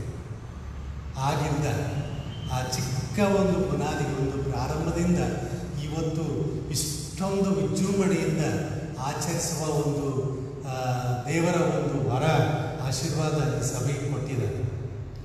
ನಾವು ಒಬ್ಬೊಬ್ಬರು ಕಷ್ಟಪಟ್ಟು ಇದಕ್ಕೆ ಮಾಡಿದ ಪ್ರತಿಫಲ ದೇವರು ಕೊಟ್ಟಿರುವಂಥ ಆಶೀರ್ವಾದ. ಅದಕ್ಕೆ ಅಯ್ಯ ಹೇಳಿದ ಹಾಗೆ ಇದು ದೇವರ ಕೊಟ್ಟಂಥ ಆಶೀರ್ವಾದ. ಅವ್ರಿಗೆ ಎಷ್ಟು ಸ್ತೋತ್ರ ಹೇಳಿದರು. ಅಡ್ಡ ಬಿದ್ದು ಸ್ತೋತ್ರ ಹೇಳಿದರು, ಸರಿ ಹೋಗುವುದಿಲ್ಲ. ಅಡ್ಡ ಬಿದ್ದು ಸ್ತೋತ್ರ ಹೇಳಿದರು, ಸರಿ ಹೋಗುವುದಿಲ್ಲ. ಸೊ ಅದಕ್ಕಾಗಿ ಈ ಸುಂದರವಾದಂಥ ಈ ಒಂದು ಅವಕಾಶ ಮಾಡೋದಕ್ಕೆ ಅನೇಕರು ಭಾಳ ಕಷ್ಟಪಟ್ಟಿದ್ದಾರೆ. ಅನೇಕರಿಗೆ ಗೊತ್ತಿಲ್ಲ. ಹೊಸದಾಗಿ ಬಂದವರಿಗೆ ಕೆಲವರಿಗೆಲ್ಲ ಗೊತ್ತಿಲ್ಲ. ಆದರೆ ಆ ಕಷ್ಟಪಟ್ಟಂಥ ಅವರಿಗೆ ಗೊತ್ತು. ಆ ಇತಿಹಾಸ ಬರಿಬೇಕು, ಈ ಸಭೆಯ ಒಂದು ಇತಿಹಾಸ ಬರಿಬೇಕು. ಸೊ ಹೀಗಾಗಿ ಈ ಒಂದು ಹಿನ್ನೆಲೆಯಲ್ಲಿ ಈ ಒಂದು ಬಂದು ಆರಾಧನೆ ಮಾಡಲಿಕ್ಕೆ ನನಗೆ ಅಯ್ಯ ಅದು ಮೆಸೇಜ್ ಕಳಿಸಿದಾಗ so I was so excited. ಅದಕ್ಕೆ ನಾನು ಹೇಳಿದೆ, ಅಯ್ಯ ನಾನು ಬರ್ತೀನಿ ಅಂತ ಹೇಳಿಬಿಟ್ಟು ಹೇಳೋದಕ್ಕೆ ಅಯ್ಯ ಬನ್ನಿ, ಭಾಳ ಸಂತೋಷ ಅಂತ ಹೇಳಿದರು.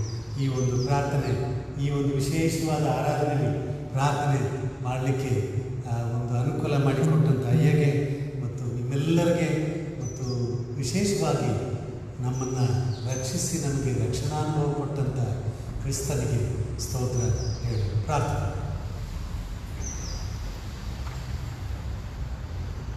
ಸ್ವಾಮಿ, ಸಭೆಯನ್ನು ಕಟ್ಟುವವನು, ಅದನ್ನು ಬೆಳೆಸುವವನು, ಆರಾಧಿಸುವವನು ನೀನಾಗಿದ್ದಿ. ಅದಕ್ಕಾಗಿ ನೀವೇ ಸ್ತೋತ್ರ ಹೇಳುತ್ತೇವೆ. ಪ್ರಭುವೇ, ಈ ಸಭೆಗೆ ನೀನು ಮಾಡಿದ ಆಶೀರ್ವಾದ ಎಷ್ಟೆಂಬುದಾಗಿ ನಾವು ಲೆಕ್ಕಕ್ಕೆ ಸ್ವಾಮಿ ಲೆಕ್ಕ ಮಾಡಲಿಕ್ಕೆ ಸಾಧ್ಯ ಇಲ್ಲ.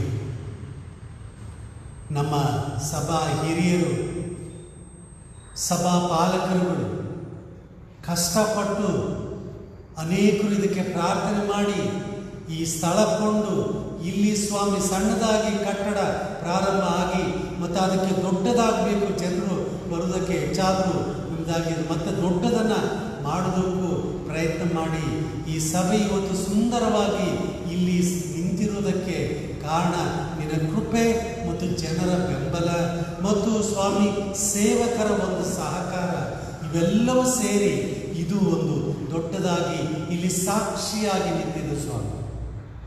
ಅನ್ಯರ ಮಧ್ಯದಲ್ಲಿ ಈ ಕಟ್ಟಡವೇ ನಿನಗೆ ಸಾಕ್ಷಿ. ಈ ಸಭೆಯ ಮೂಲಕವಾಗಿ ಹೋಗುವಂಥ ಸಣ್ಣ ಸಣ್ಣ ಕಾರ್ಯಗಳೇ ಅದಕ್ಕೆ ಸಾಕ್ಷಿ ಸ್ವಾಮಿ. ಅಕ್ಕಪಕ್ಕದಲ್ಲಿರುವಂಥ ಜನರಿಗೆ ಇದು ಒಂದು ನಿನಗೆ ಬರಬೇಕಾದ ಮಹಿಮೆಯ ಸಾಕ್ಷಿಯಾಗಿದೆ. ಅದಕ್ಕಾಗಿ ಸ್ತೋತ್ರ ಇರುತ್ತೆ ಸ್ವಾಮಿ. ಆದಿಯಿಂದ ಇಲ್ಲಿವರೆಗೂ ಸಭಾಪಾಲನ ಸಮಿತಿಯಲ್ಲಿ ಸ್ವಾಮಿ ಕಷ್ಟಪಟ್ಟು ಕೆಲಸ ಮಾಡಿಕೊಂಡು ಬಂದಿರುವಂಥ ನಮ್ಮ ಸಹೋದರ ಸಹೋದರಿಯರಿಗಾಗಿ ನಿನಗೆ ಸ್ತೋತ್ರ ಹೇಳುತ್ತೇವೆ.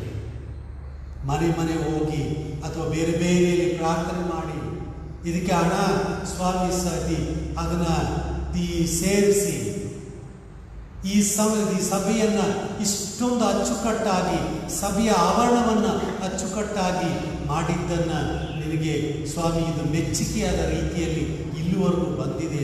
ಅದಕ್ಕಾಗಿ ಸ್ತೋತ್ರ. ಈ ಸಭೆಯ ಮೂಲಕವಾಗಿ ನೀನು ಸ್ವಾಮಿ ಇನ್ನು ಯಥೇಚ್ಛವಾದ ಸೇವೆಯನ್ನು ಮಾಡ್ತೀವಿ ಸ್ವಾಮಿ. ಈ ಸಭೆಯಿಂದ ಅನೇಕ ಒಂದು ಸೇವಕರನ್ನು ಎಬ್ಬಿಸ್ತೀವಿ. ಈ ಸಭೆಯಿಂದ ಅನೇಕ ಸಾಕ್ಷಿಗಳನ್ನು ಎಬ್ಬಿಸ್ತೀವಿ. ಅದಕ್ಕಾಗಿ ನಿನಗೆ ಸ್ತೋತ್ರ ಹೇಳ್ತೇವೆ. ಪ್ರಾರಂಭದಲ್ಲಿ ಸೇವೆ ಮಾಡಿದಂಥ ಅನೇಕ ಸೇವಕರುಗಳಿಗಾಗಿ ನಿನ್ನನ್ನು ಸ್ತುತಿಸ್ತೇವೆ. ಅವರನ್ನು ನೀನು ಕೃಪೆ ಮಾಡಿ ಆಶೀರ್ವಾದ ಮಾಡಿ. ಅವರು ಎಲ್ಲೇ ಇದ್ದರೂ ಹೇಗೆ ಇದ್ದರು ಸ್ವಾಮಿ, ಅವರನ್ನು ಆಶೀರ್ವಾದ ಮಾಡಿ. ಮೋಸಸ್ ಪ್ರಭಾಕರ್ ಆಗಲಿ, ಪ್ರಸಾದ್ ಅವರಾಗಲಿ, ವಿಲಿಯಮ್ಸ್ ಆಗಲಿ, ಅಥವಾ ಬೇರೆ ಬೇರೆ ಸಭಿಕರು, ಅವರ ಹೆಸರುಗಳು ನಮಗೆ ಗೊತ್ತಿರಲಿಕ್ಕಿಲ್ಲ. ಅವರ ಹೆಸರುಗಳನ್ನೆಲ್ಲ ನೀನು ಸ್ವಾಮಿ ಹೆಸರಾಗಿ ಅವರನ್ನು ಆಶೀರ್ವದಿಸಬೇಕಾಗಿ ನಿನ್ನನ್ನು ಬೇಡಿಕೊಳ್ತೇವೆ. ಆದಿಯಿಂದ ಇಲ್ಲಿವರೆಗೂ ಸಭೆಗೆ ಒಂದು ಸ್ವಾಮಿ ಸ್ತಂಭಗಳಾಗಿ ನಿಂತಂಥ ಸಭೆಯ ನಾಯಕರುಗಳಿಗಾಗಿ ಸ್ತೋತ್ರ ಹೇಳುತ್ತೇವೆ ಸ್ವಾಮಿ. ಆಶೀರ್ವಾದ ಮಾಡಿ, ಅವರನ್ನು ಹೆಸರಾಗಿ ಆಶೀರ್ವಾದ ಮಾಡಿ. ಸಭೆಯ ಸದಸ್ಯರುಗಳನ್ನು ಆಶೀರ್ವಾದ ಮಾಡಿ. ಅನೇಕ ಕುಟುಂಬಗಳು ಬಂದು ಅನೇಕ ಕುಟುಂಬಗಳಲ್ಲಿ ಬಿಟ್ಟು ಹೋಗಿರ್ಬೋದು, ಅವರನ್ನು ಕೂಡ ಆಶೀರ್ವಾದ ಮಾಡಿ. ಹೊಸದಾಗಿ ಬಂದಿರೋ ಕುಟುಂಬಗಳನ್ನು ಆಶೀರ್ವದಿಸುವ. 25 ವರ್ಷ ಮುಗಿಯಿತು ಸ್ವಾಮಿ, ಇನ್ನೂ ಅನೇಕ ವರ್ಷಗಳು ನಾವು ವಿಜೃಂಭಣೆಯಿಂದ ಆಶೀರ್ವಾದವನ್ನು ನಾವು ಜ್ಞಾಪಕ ಮಾಡಿಕೊಂಡು ಕೃತಜ್ಞತಾ ಸ್ತುತಿ ಹೇಳೋದಕ್ಕೆ ಅನುಕೂಲ ಮಾಡಿಕೊಡು ಸ್ವಾಮಿ. ಈ ವರ್ಷ ನಾವು ಏನೋ ಯೋಜನೆಗಳು ಹಾಕ್ಕೊಂಡಿದ್ದು, ಕಾರಣಾಂತರದಿಂದ ಈ ಒಂದು ಸೋಂಕು ರೋಗದಿಂದಾಗಿ ಸ್ವಾಮಿ ಈ ಒಂದು ವಿಜೃಂಭಣೆಯನ್ನು ನಮ್ಮಿಂದ ಸ್ವಾಮಿ ಕೈ ಬಿಟ್ಟು ಹೋದ ಹಾಗೆ ಆಯಿತು. ಆದರೆ ಸ್ವಾಮಿ, ನಮ್ಮ ಸಂತೋಷ ಯಾರು ತೆಗೆದುಕೊಳ್ಳಿಕ್ಕಾಗ್ತಿಲ್ಲ, ನಮ್ಮ ಆರಾಧನೆ ಯಾರು ತೆಗೆದುಕೊಳ್ಳಿಕ್ಕಾಗ್ತಿಲ್ಲ. ಆದರೆ ಈ ಆರಾಧನೆ ಮಾಡೋದಕ್ಕೆ ಇವತ್ತು ಕೊಟ್ಟಂಥ ಈ ಭಾಗ್ಯಕ್ಕಾಗಿ ಸ್ತೋತ್ರ, ಕೇಳಿದ ವಾಕ್ಯಕ್ಕಾಗಿ ಸ್ತೋತ್ರ, ಸೇವಕರಿಗಾಗಿ ಸ್ತೋತ್ರ ಸ್ವಾಮಿ. ಅನೇಕರು ಬರಬೇಕಾಗಿತ್ತು, ಈ ಕಾರಣಾಂತರದಿಂದ ಬರಲಿಕ್ಕಾಗ್ತಾ ಇಲ್ಲ. ಆದರೂ ಸ್ವಾಮಿ, ಅವರೆಲ್ಲೇ ಇದ್ದರೂ ಹೇಗೆ ಇದ್ದರು ಅವರನ್ನು ನೀನು ಆಶೀರ್ವಾದ ಮಾಡಿ, ಆ ಸೇವಕರನ್ನು ಆಶೀರ್ವದಿಸಿ, ಸಭಾ ಸದಸ್ಯರನ್ನು ಆಶೀರ್ವದಿಸಿ ಸ್ವಾಮಿ, ಅವರನ್ನು ಬಲಪಡಿಸಿ. ಅವರ ವಿಶ್ವಾಸದಿಂದ, ಅವರ ಸಹಕಾರದಿಂದ, ಅವರ ಪ್ರಾರ್ಥನಾ ಬಲದಿಂದ ಈ ಸಭೆ ದೊಡ್ಡದಾಗ್ತಾ ಬೆಳೀತಾ ಬಂದಿದೆ. ಅದಕ್ಕಾಗಿ ನಿನಗೆ ಸ್ತೋತ್ರ ಹೇಳ್ತೇವೆ. ಮತ್ತು ನಾವು ಸ್ವಾಮಿ ಈ ಸಭೆಯನ್ನು ಆಶೀರ್ವಾದ, ಸಭಾ ಪಾಲಕರನ್ನು ಆಶೀರ್ವಾದ, ಈ ಸಭೆಯಲ್ಲಿ ಸೇವೆ ಮಾಡಿದಂಥ ಪ್ರತಿಯೊಬ್ಬ ಸೇವಕರನ್ನು ಆಶೀರ್ವದಿಸುವ. ಅವರ ಹೆಸರಾಗಿ ನೀನು ಆಶೀರ್ವದಿಸಿ ಬರಬೇಕಾಗಿ ನಿನ್ನನ್ನು ಬೇಡಿಕೊಳ್ತೇವೆ. ಕೃಪೆಳು ಸ್ವಾಮಿ, ನೀನು ಕೃಪೆ ಮಾಡು, ಈ ಸಭೆಯನ್ನು ಆಶೀರ್ವದಿಸು. ಸಭೆ ಸ್ವಾಮಿ ಇಲ್ಲಿ ಸ್ಥಿರವಾಗಿ ನಿನಗೆ ಸಾಕ್ಷಿಯ ಒಂದು ಸ್ತಂಭವಾಗಿ ನಿಂತು ಇದರ ಮೂಲಕವಾಗಿ ಅನೇಕರು ಸ್ವಾಮಿ ನಿನ್ನನ್ನು ಅನುಭವಿಸುವಂತೆ, ನಿನ್ನ ನಾಮಕ್ಕೆ ಘನಮಾನ ತರುವಂತೆ, ಅವರ ಜೀವನಗಳ ಬಾಳುವುದಕ್ಕೆ ನೀನು ಕೃಪೆ ಮಾಡಿ ಕೈ ಹಿಡಿದು ನಡೆಸಬೇಕಾಗಿ ನಿನ್ನ ಬಿಡ್ತೇವೆ. ಮತ್ತು ದಾಸರೆಲ್ಲರೂ ನಿನ್ನ ಆಸಕ್ತಿಸಿ, ನಮ್ಮ ಆರಾಧನೆಯನ್ನು ಆಸಕ್ತಿಸಿ. ಈ ಒಂದು ಸ್ವಾಮಿ 25 ವರ್ಷ ಕಳೆದು 26ನೇ ವರ್ಷದಲ್ಲಿ ಕಾಲಿಟ್ಟಂಥ ಈ ಸಭೆಯ ಸೇವೆಯನ್ನು ನೀನು ಆಶೀರ್ವದಿಸಿ, ಸಭೆಯನ್ನು, ಈ ಒಂದು ಕಟ್ಟಡವನ್ನು, ಇಲ್ಲಿ ಕೊಟ್ಟಂಥ ಎಲ್ಲ ಈ ವ್ಯವಸ್ಥೆಯನ್ನು, ಈ ಕೊಟ್ಟಂಥ ಎಲ್ಲ ಅವಕಾಶಗಳಿಗಾಗಿ, ಸವಲತ್ತುಗಳಿಗಾಗಿ ನಿನಗೆ ಸ್ತೋತ್ರ ಹೇಳುತ್ತಾರೆ. ಸೇವೆ ಮಾಡಿದ ನಿನ್ನ ಮಕ್ಕಳಿಗೆ, ನಿನ್ನ ಮಕ್ಕಳ ಎಲ್ಲರಿಗಾಗಿ ಸೇವೆ ಸ್ತೋತ್ರ ಹೇಳುತ್ತಾರೆ. ನಿನ್ನ ಹೆಸರಿನಲ್ಲಿ ಬೇಡಿ ಹೊಂದಿದ್ದೇವೆ ಸ್ವಾಮಿ. ಆಮೇಲೆ ಪ್ರಾರ್ಥನೆಯಲ್ಲಿ ಮುಂದುವರಿಯೋಣ. ವಿಶೇಷವಾಗಿ ನಮ್ಮ ರಾಜ್ಯಕ್ಕೋಸ್ಕರವಾಗಿ, ನಮ್ಮ ದೇಶಕ್ಕೋಸ್ಕರವಾಗಿ, ಮತ್ತು ಈ ಒಂದು ಕೊರೋನಾ ವೈರಸ್ ನಿಮಿತ್ತವಾಗಿ ಬಾಧೆ ಪಡುತ್ತಿರುವಂಥ ರೋಗಿಗಳಿಗೋಸ್ಕರವಾಗಿ, ಶುಶ್ರೂಷೆ ಮಾಡುವಂತೆಲ್ಲ ವೈದ್ಯರಿಗೋಸ್ಕರವಾಗಿ ನಾವು ಪ್ರಾರ್ಥನೆ ಮಾಡಿಕೊಳ್ಳೋಣ. ಮಾತುಗಳದ ಈ ಸಮಯದಲ್ಲಿ ವಿಶೇಷವಾಗಿ ಶ್ರೀಮತಿ ಕನಕ ರತ್ನರವರು ನೂತನವಾದ ರೀತಿಯಲ್ಲಿ ಆರಂಭ ಮಾಡಿದಂಥ ಒಂದು ಕೇಕ್ ಬಿಸ್ನೆಸ್ಸಲ್ಲಿ ಮೊದಲನೆಯ ಒಂದು ಕೇಕನ್ನು ಸಭೆಗೆ ಅವರು ಸಮರ್ಪಿಸಿದ್ದಾರೆ ಸ್ವಾಮಿ. ಮತ್ತು ಮುಂದೆ ನಡೆಯುವಂಥ ಒಂದು ಬಿಸ್ನೆಸ್ಗೋಸ್ಕರವಾಗಿ ಪ್ರಾರ್ಥಿಸಿ ಎಂಬುದಾಗಿ ಕೂಡ ಅವರು ಕೇಳಿಕೊಂಡಿದ್ದಾರೆ. ಎಲ್ಲ ಕಾರ್ಯಗಳನ್ನು ನೇಮಿಸಿ ನಾವು ಪ್ರಾರ್ಥನೆ ಮಾಡಿಕೊಳ್ಳೋಣ. ರೀತಿಯಲ್ಲಿ ಐಶ್ವರ್ಯವಂತನಾದಂಥ ಸರ್ವಶಕ್ತಂತ ದೇವರೇ, ನಂತರ ಸ್ತೋತ್ರವಾಗಲಿ ಸ್ವಾಮಿ. ಒಂದು ಸಭೆಯಾಗಿ ನಾವು ಮಾಡಬೇಕಾದಂಥ ಕರ್ತವ್ಯಗಳು ಏನು ಎಂಬುದಾಗಿ ವಾಕ್ಯದ ಮೂಲಕವಾಗಿ ನಮ್ಮನ್ನು ಪ್ರಚುರಪಡಿಸಿದೆ, ಅದಕ್ಕಾಗಿ ಸ್ತೋತ್ರವನ್ನು ಸಲ್ಲಿಸ್ತೇವೆ. ವಿಶೇಷವಾಗಿ ತಂದೆಯಾದ ದೇವರೇ, ಕಳೆದ ಎಲ್ಲ ವರ್ಷಗಳಲ್ಲಿ ನಮ್ಮನ್ನು ಉತ್ತಮವಾದ ರೀತಿಯಲ್ಲಿ ನಡೆಸಿದ ಹಾಗೆ ಮುಂದಿನ ದಿವಸಗಳಿಗೂ ಕೂಡ ಇನ್ನು ಹೆಚ್ಚಿನ ರೀತಿಯಲ್ಲಿ ನಮ್ಮನ್ನು ನಡೆಸಿದೆ ಎಂಬುದಾಗಿ ಸಭೆಯಲ್ಲಿ ಬೇಡಿಕೊಳ್ಳುತ್ತೇವೆ. ಪ್ರಾಮುಖ್ಯವಾಗಿ ಸಭೆಯಲ್ಲಿರುವಂಥ ಎಲ್ಲ ಕಾರ್ಯಚಟುವಟಿಕೆಯಲ್ಲಿ ನಮ್ಮನ್ನು ಜ್ಞಾಪಿಸಿಕೊಳ್ಳುತ್ತೇವೆ. ಸಭಾ ಶಾಲೆಯನ್ನು ನೀವು ಆಶೀರ್ವಾದ ಮಾಡಿರಿ.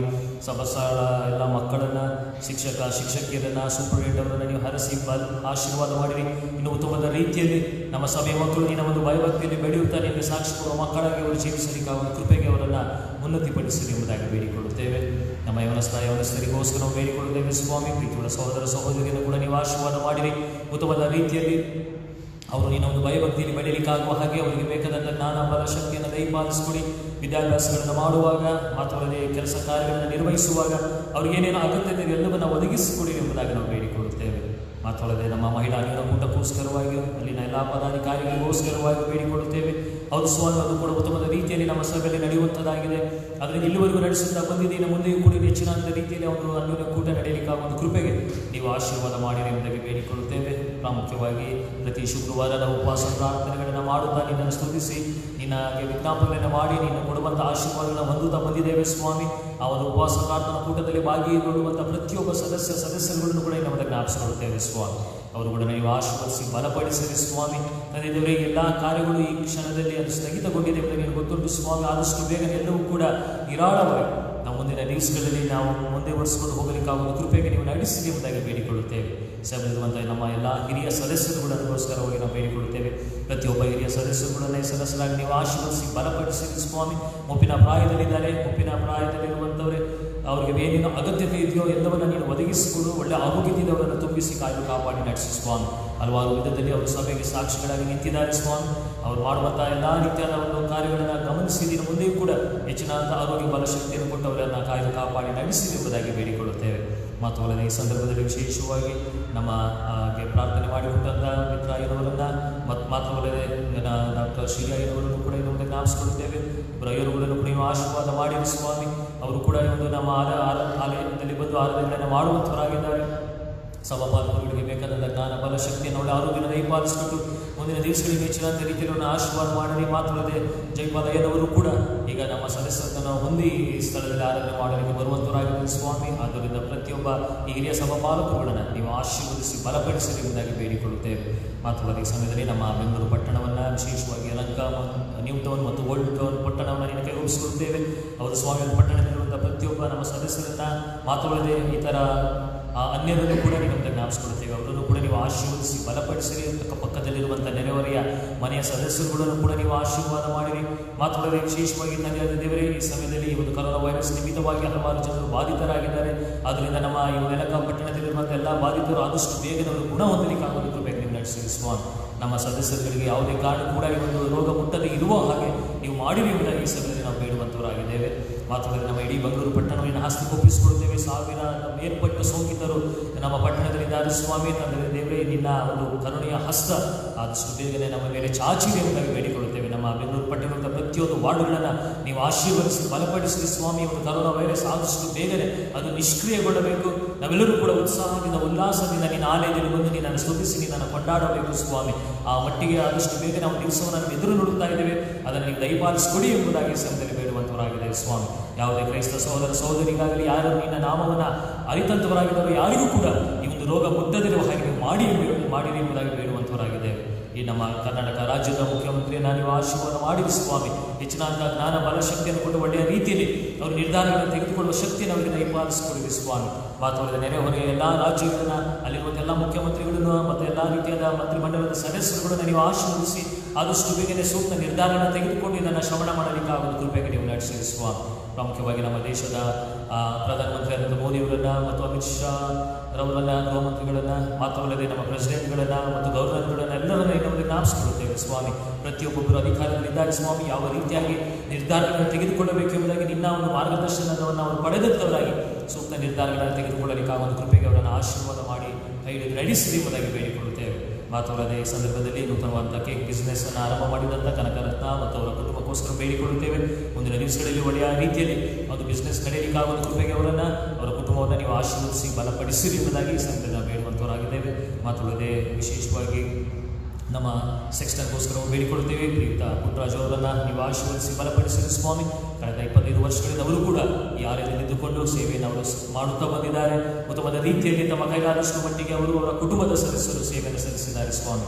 ಆದ್ದರಿಂದ ಪ್ರೀತಿಯುಳ್ಳ ಸದಸ್ಯರನ್ನು ಕೂಡ ನೀವು ಹರಿಸಿರಿ, ಆಶೀರ್ವಾದ ಮಾಡಿರಿ. ಹೆಚ್ಚಿನ ಆರೋಗ್ಯ ಬಲ ಶಕ್ತಿಯನ್ನು ಅವರಿಗೆ, ಅವರ ಪತ್ನಿ ಮತ್ತು ಮಕ್ಕಳಿಗೆ ನೀವು ದಯಪಾಲಿಸಿಕೊಂಡು ಮುಂದಿನ ದಿವಸಗಳಲ್ಲಿ ಕೂಡ ಹೆಚ್ಚಿನ ಸೇವೆಯನ್ನು ಈ ಒಂದು ಸ್ಥಳದಲ್ಲಿ ಅವರು ಮಾಡಲಿಕ್ಕಾಗುವ ಕೃಪೆಗೆ ನಡೆಸಿ. ಮಾತ್ರವಲ್ಲದೆ ನಮ್ಮ ಸಭೆಯ ಎಲ್ಲ ಸಭಾಪಾಲನಾ ಸಮಿತಿಯ ಸದಸ್ಯರುಗಳನ್ನು, ಅವರ ಕುಟುಂಬಗಳನ್ನು ಈ ನಮ್ಮಲ್ಲಿ ಜ್ಞಾಪಿಸಿಕೊಳ್ಳುತ್ತೇವೆ. ಅವರೆಲ್ಲರನ್ನು ನಮ್ಮನ್ನೆಲ್ಲರೂ ಹರಸಿ ಸ್ವಾಮಿ. ಮುಂದಿನ ದಿವಸಗಳಿಗೆ ಇನ್ನೂ ಪ್ರಬಲವಾದಂಥ ಸೇವಾ ಕಾರ್ಯಗಳನ್ನು ಈ ಸ್ಥಳದಲ್ಲಿ ಮಾಡಿ ನಿನ್ನ ಮಹಿಮೆಗೋಸ್ಕರವಾಗಿ ನಾವೆಲ್ಲರೂ ಕೂಡ ಜೀವಿಸಲಿಕ್ಕೆ ಒಂದು ಕೃಪೆಗೆ ನಡೆಸಿ ಮತ್ತೊಂದು ಆವತ್ತು ಮುಂದಿನ ವಾರವೆಲ್ಲ ನೀವು ನಮ್ಮ ಸಂಗಡಿಗನಾಗಿ ಬನ್ನಿರಿ ಸ್ವಾಮಿ. ಆದಷ್ಟು ಬೇಗನೆ ನಾವೆಲ್ಲರೂ ಕೂಡ ಒಂದು ಕುಟುಂಬವಾಗಿ ಒಂದು ಸಭೆಯಾಗಿ ಈ ಸ್ಥಳದಲ್ಲಿ ಮತ್ತೊಂದು ಆವತ್ತು ಸೇರಿ ಬಂದು ನಿನ್ನನ್ನು ಸ್ತುತಿಸಿ ನಿನ್ನನ್ನು ಕೊಂಡಾಡಲಿಕ್ಕೆ ಒಂದು ಕೃಪೆಗೆ ನಮ್ಮೆಲ್ಲರನ್ನ ನೀವು ಆಶೀರ್ವದಿಸಿ ಬಲಪಡಿಸಿರಿ ಎಂಬುದಾಗಿ ಈ ಎಲ್ಲ ಪ್ರಾರ್ಥನೆ ವಿಜ್ಞಾಪನೆಗಳನ್ನು ಯೇಸು ಸ್ವಾಮಿ ಮೊದಲ ನಾಮದಲ್ಲಿ ಬೇಡಿಕೊಳ್ಳುತ್ತೇವೆ. ಕೊನೆಯದಾಗಿ ನಾವೆಲ್ಲರೂ ಇದು ನಿಂತ್ಕೊಂಡು ಹಾಡುವ ಸಂಗೀತಗಳಲ್ಲಿ 256ನೇ ಸಂಗೀತವನ್ನು ಹಾಡಿಕೊಳ್ಳೋಣ. 256ನೇ ಸಂಗೀತ. ಸಭೈಕ ಅಸ್ತಿವಾರ ಕ್ರಿಸ್ತೇಸು ತಾನೆ ಆದಾತನ ನಿರ್ಮಾಣ ತನ್ನ ಆತ್ಮ ನಿಂದ.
ಪರಲೋಕದಲ್ಲಿರುವ ನಮ್ಮ ತಂದೆ, ನಿನ್ನ ನಾಮ ಪರಿಶುದ್ಧವನ್ನು ಎಣಿಸಲ್ಪಡಲಿ.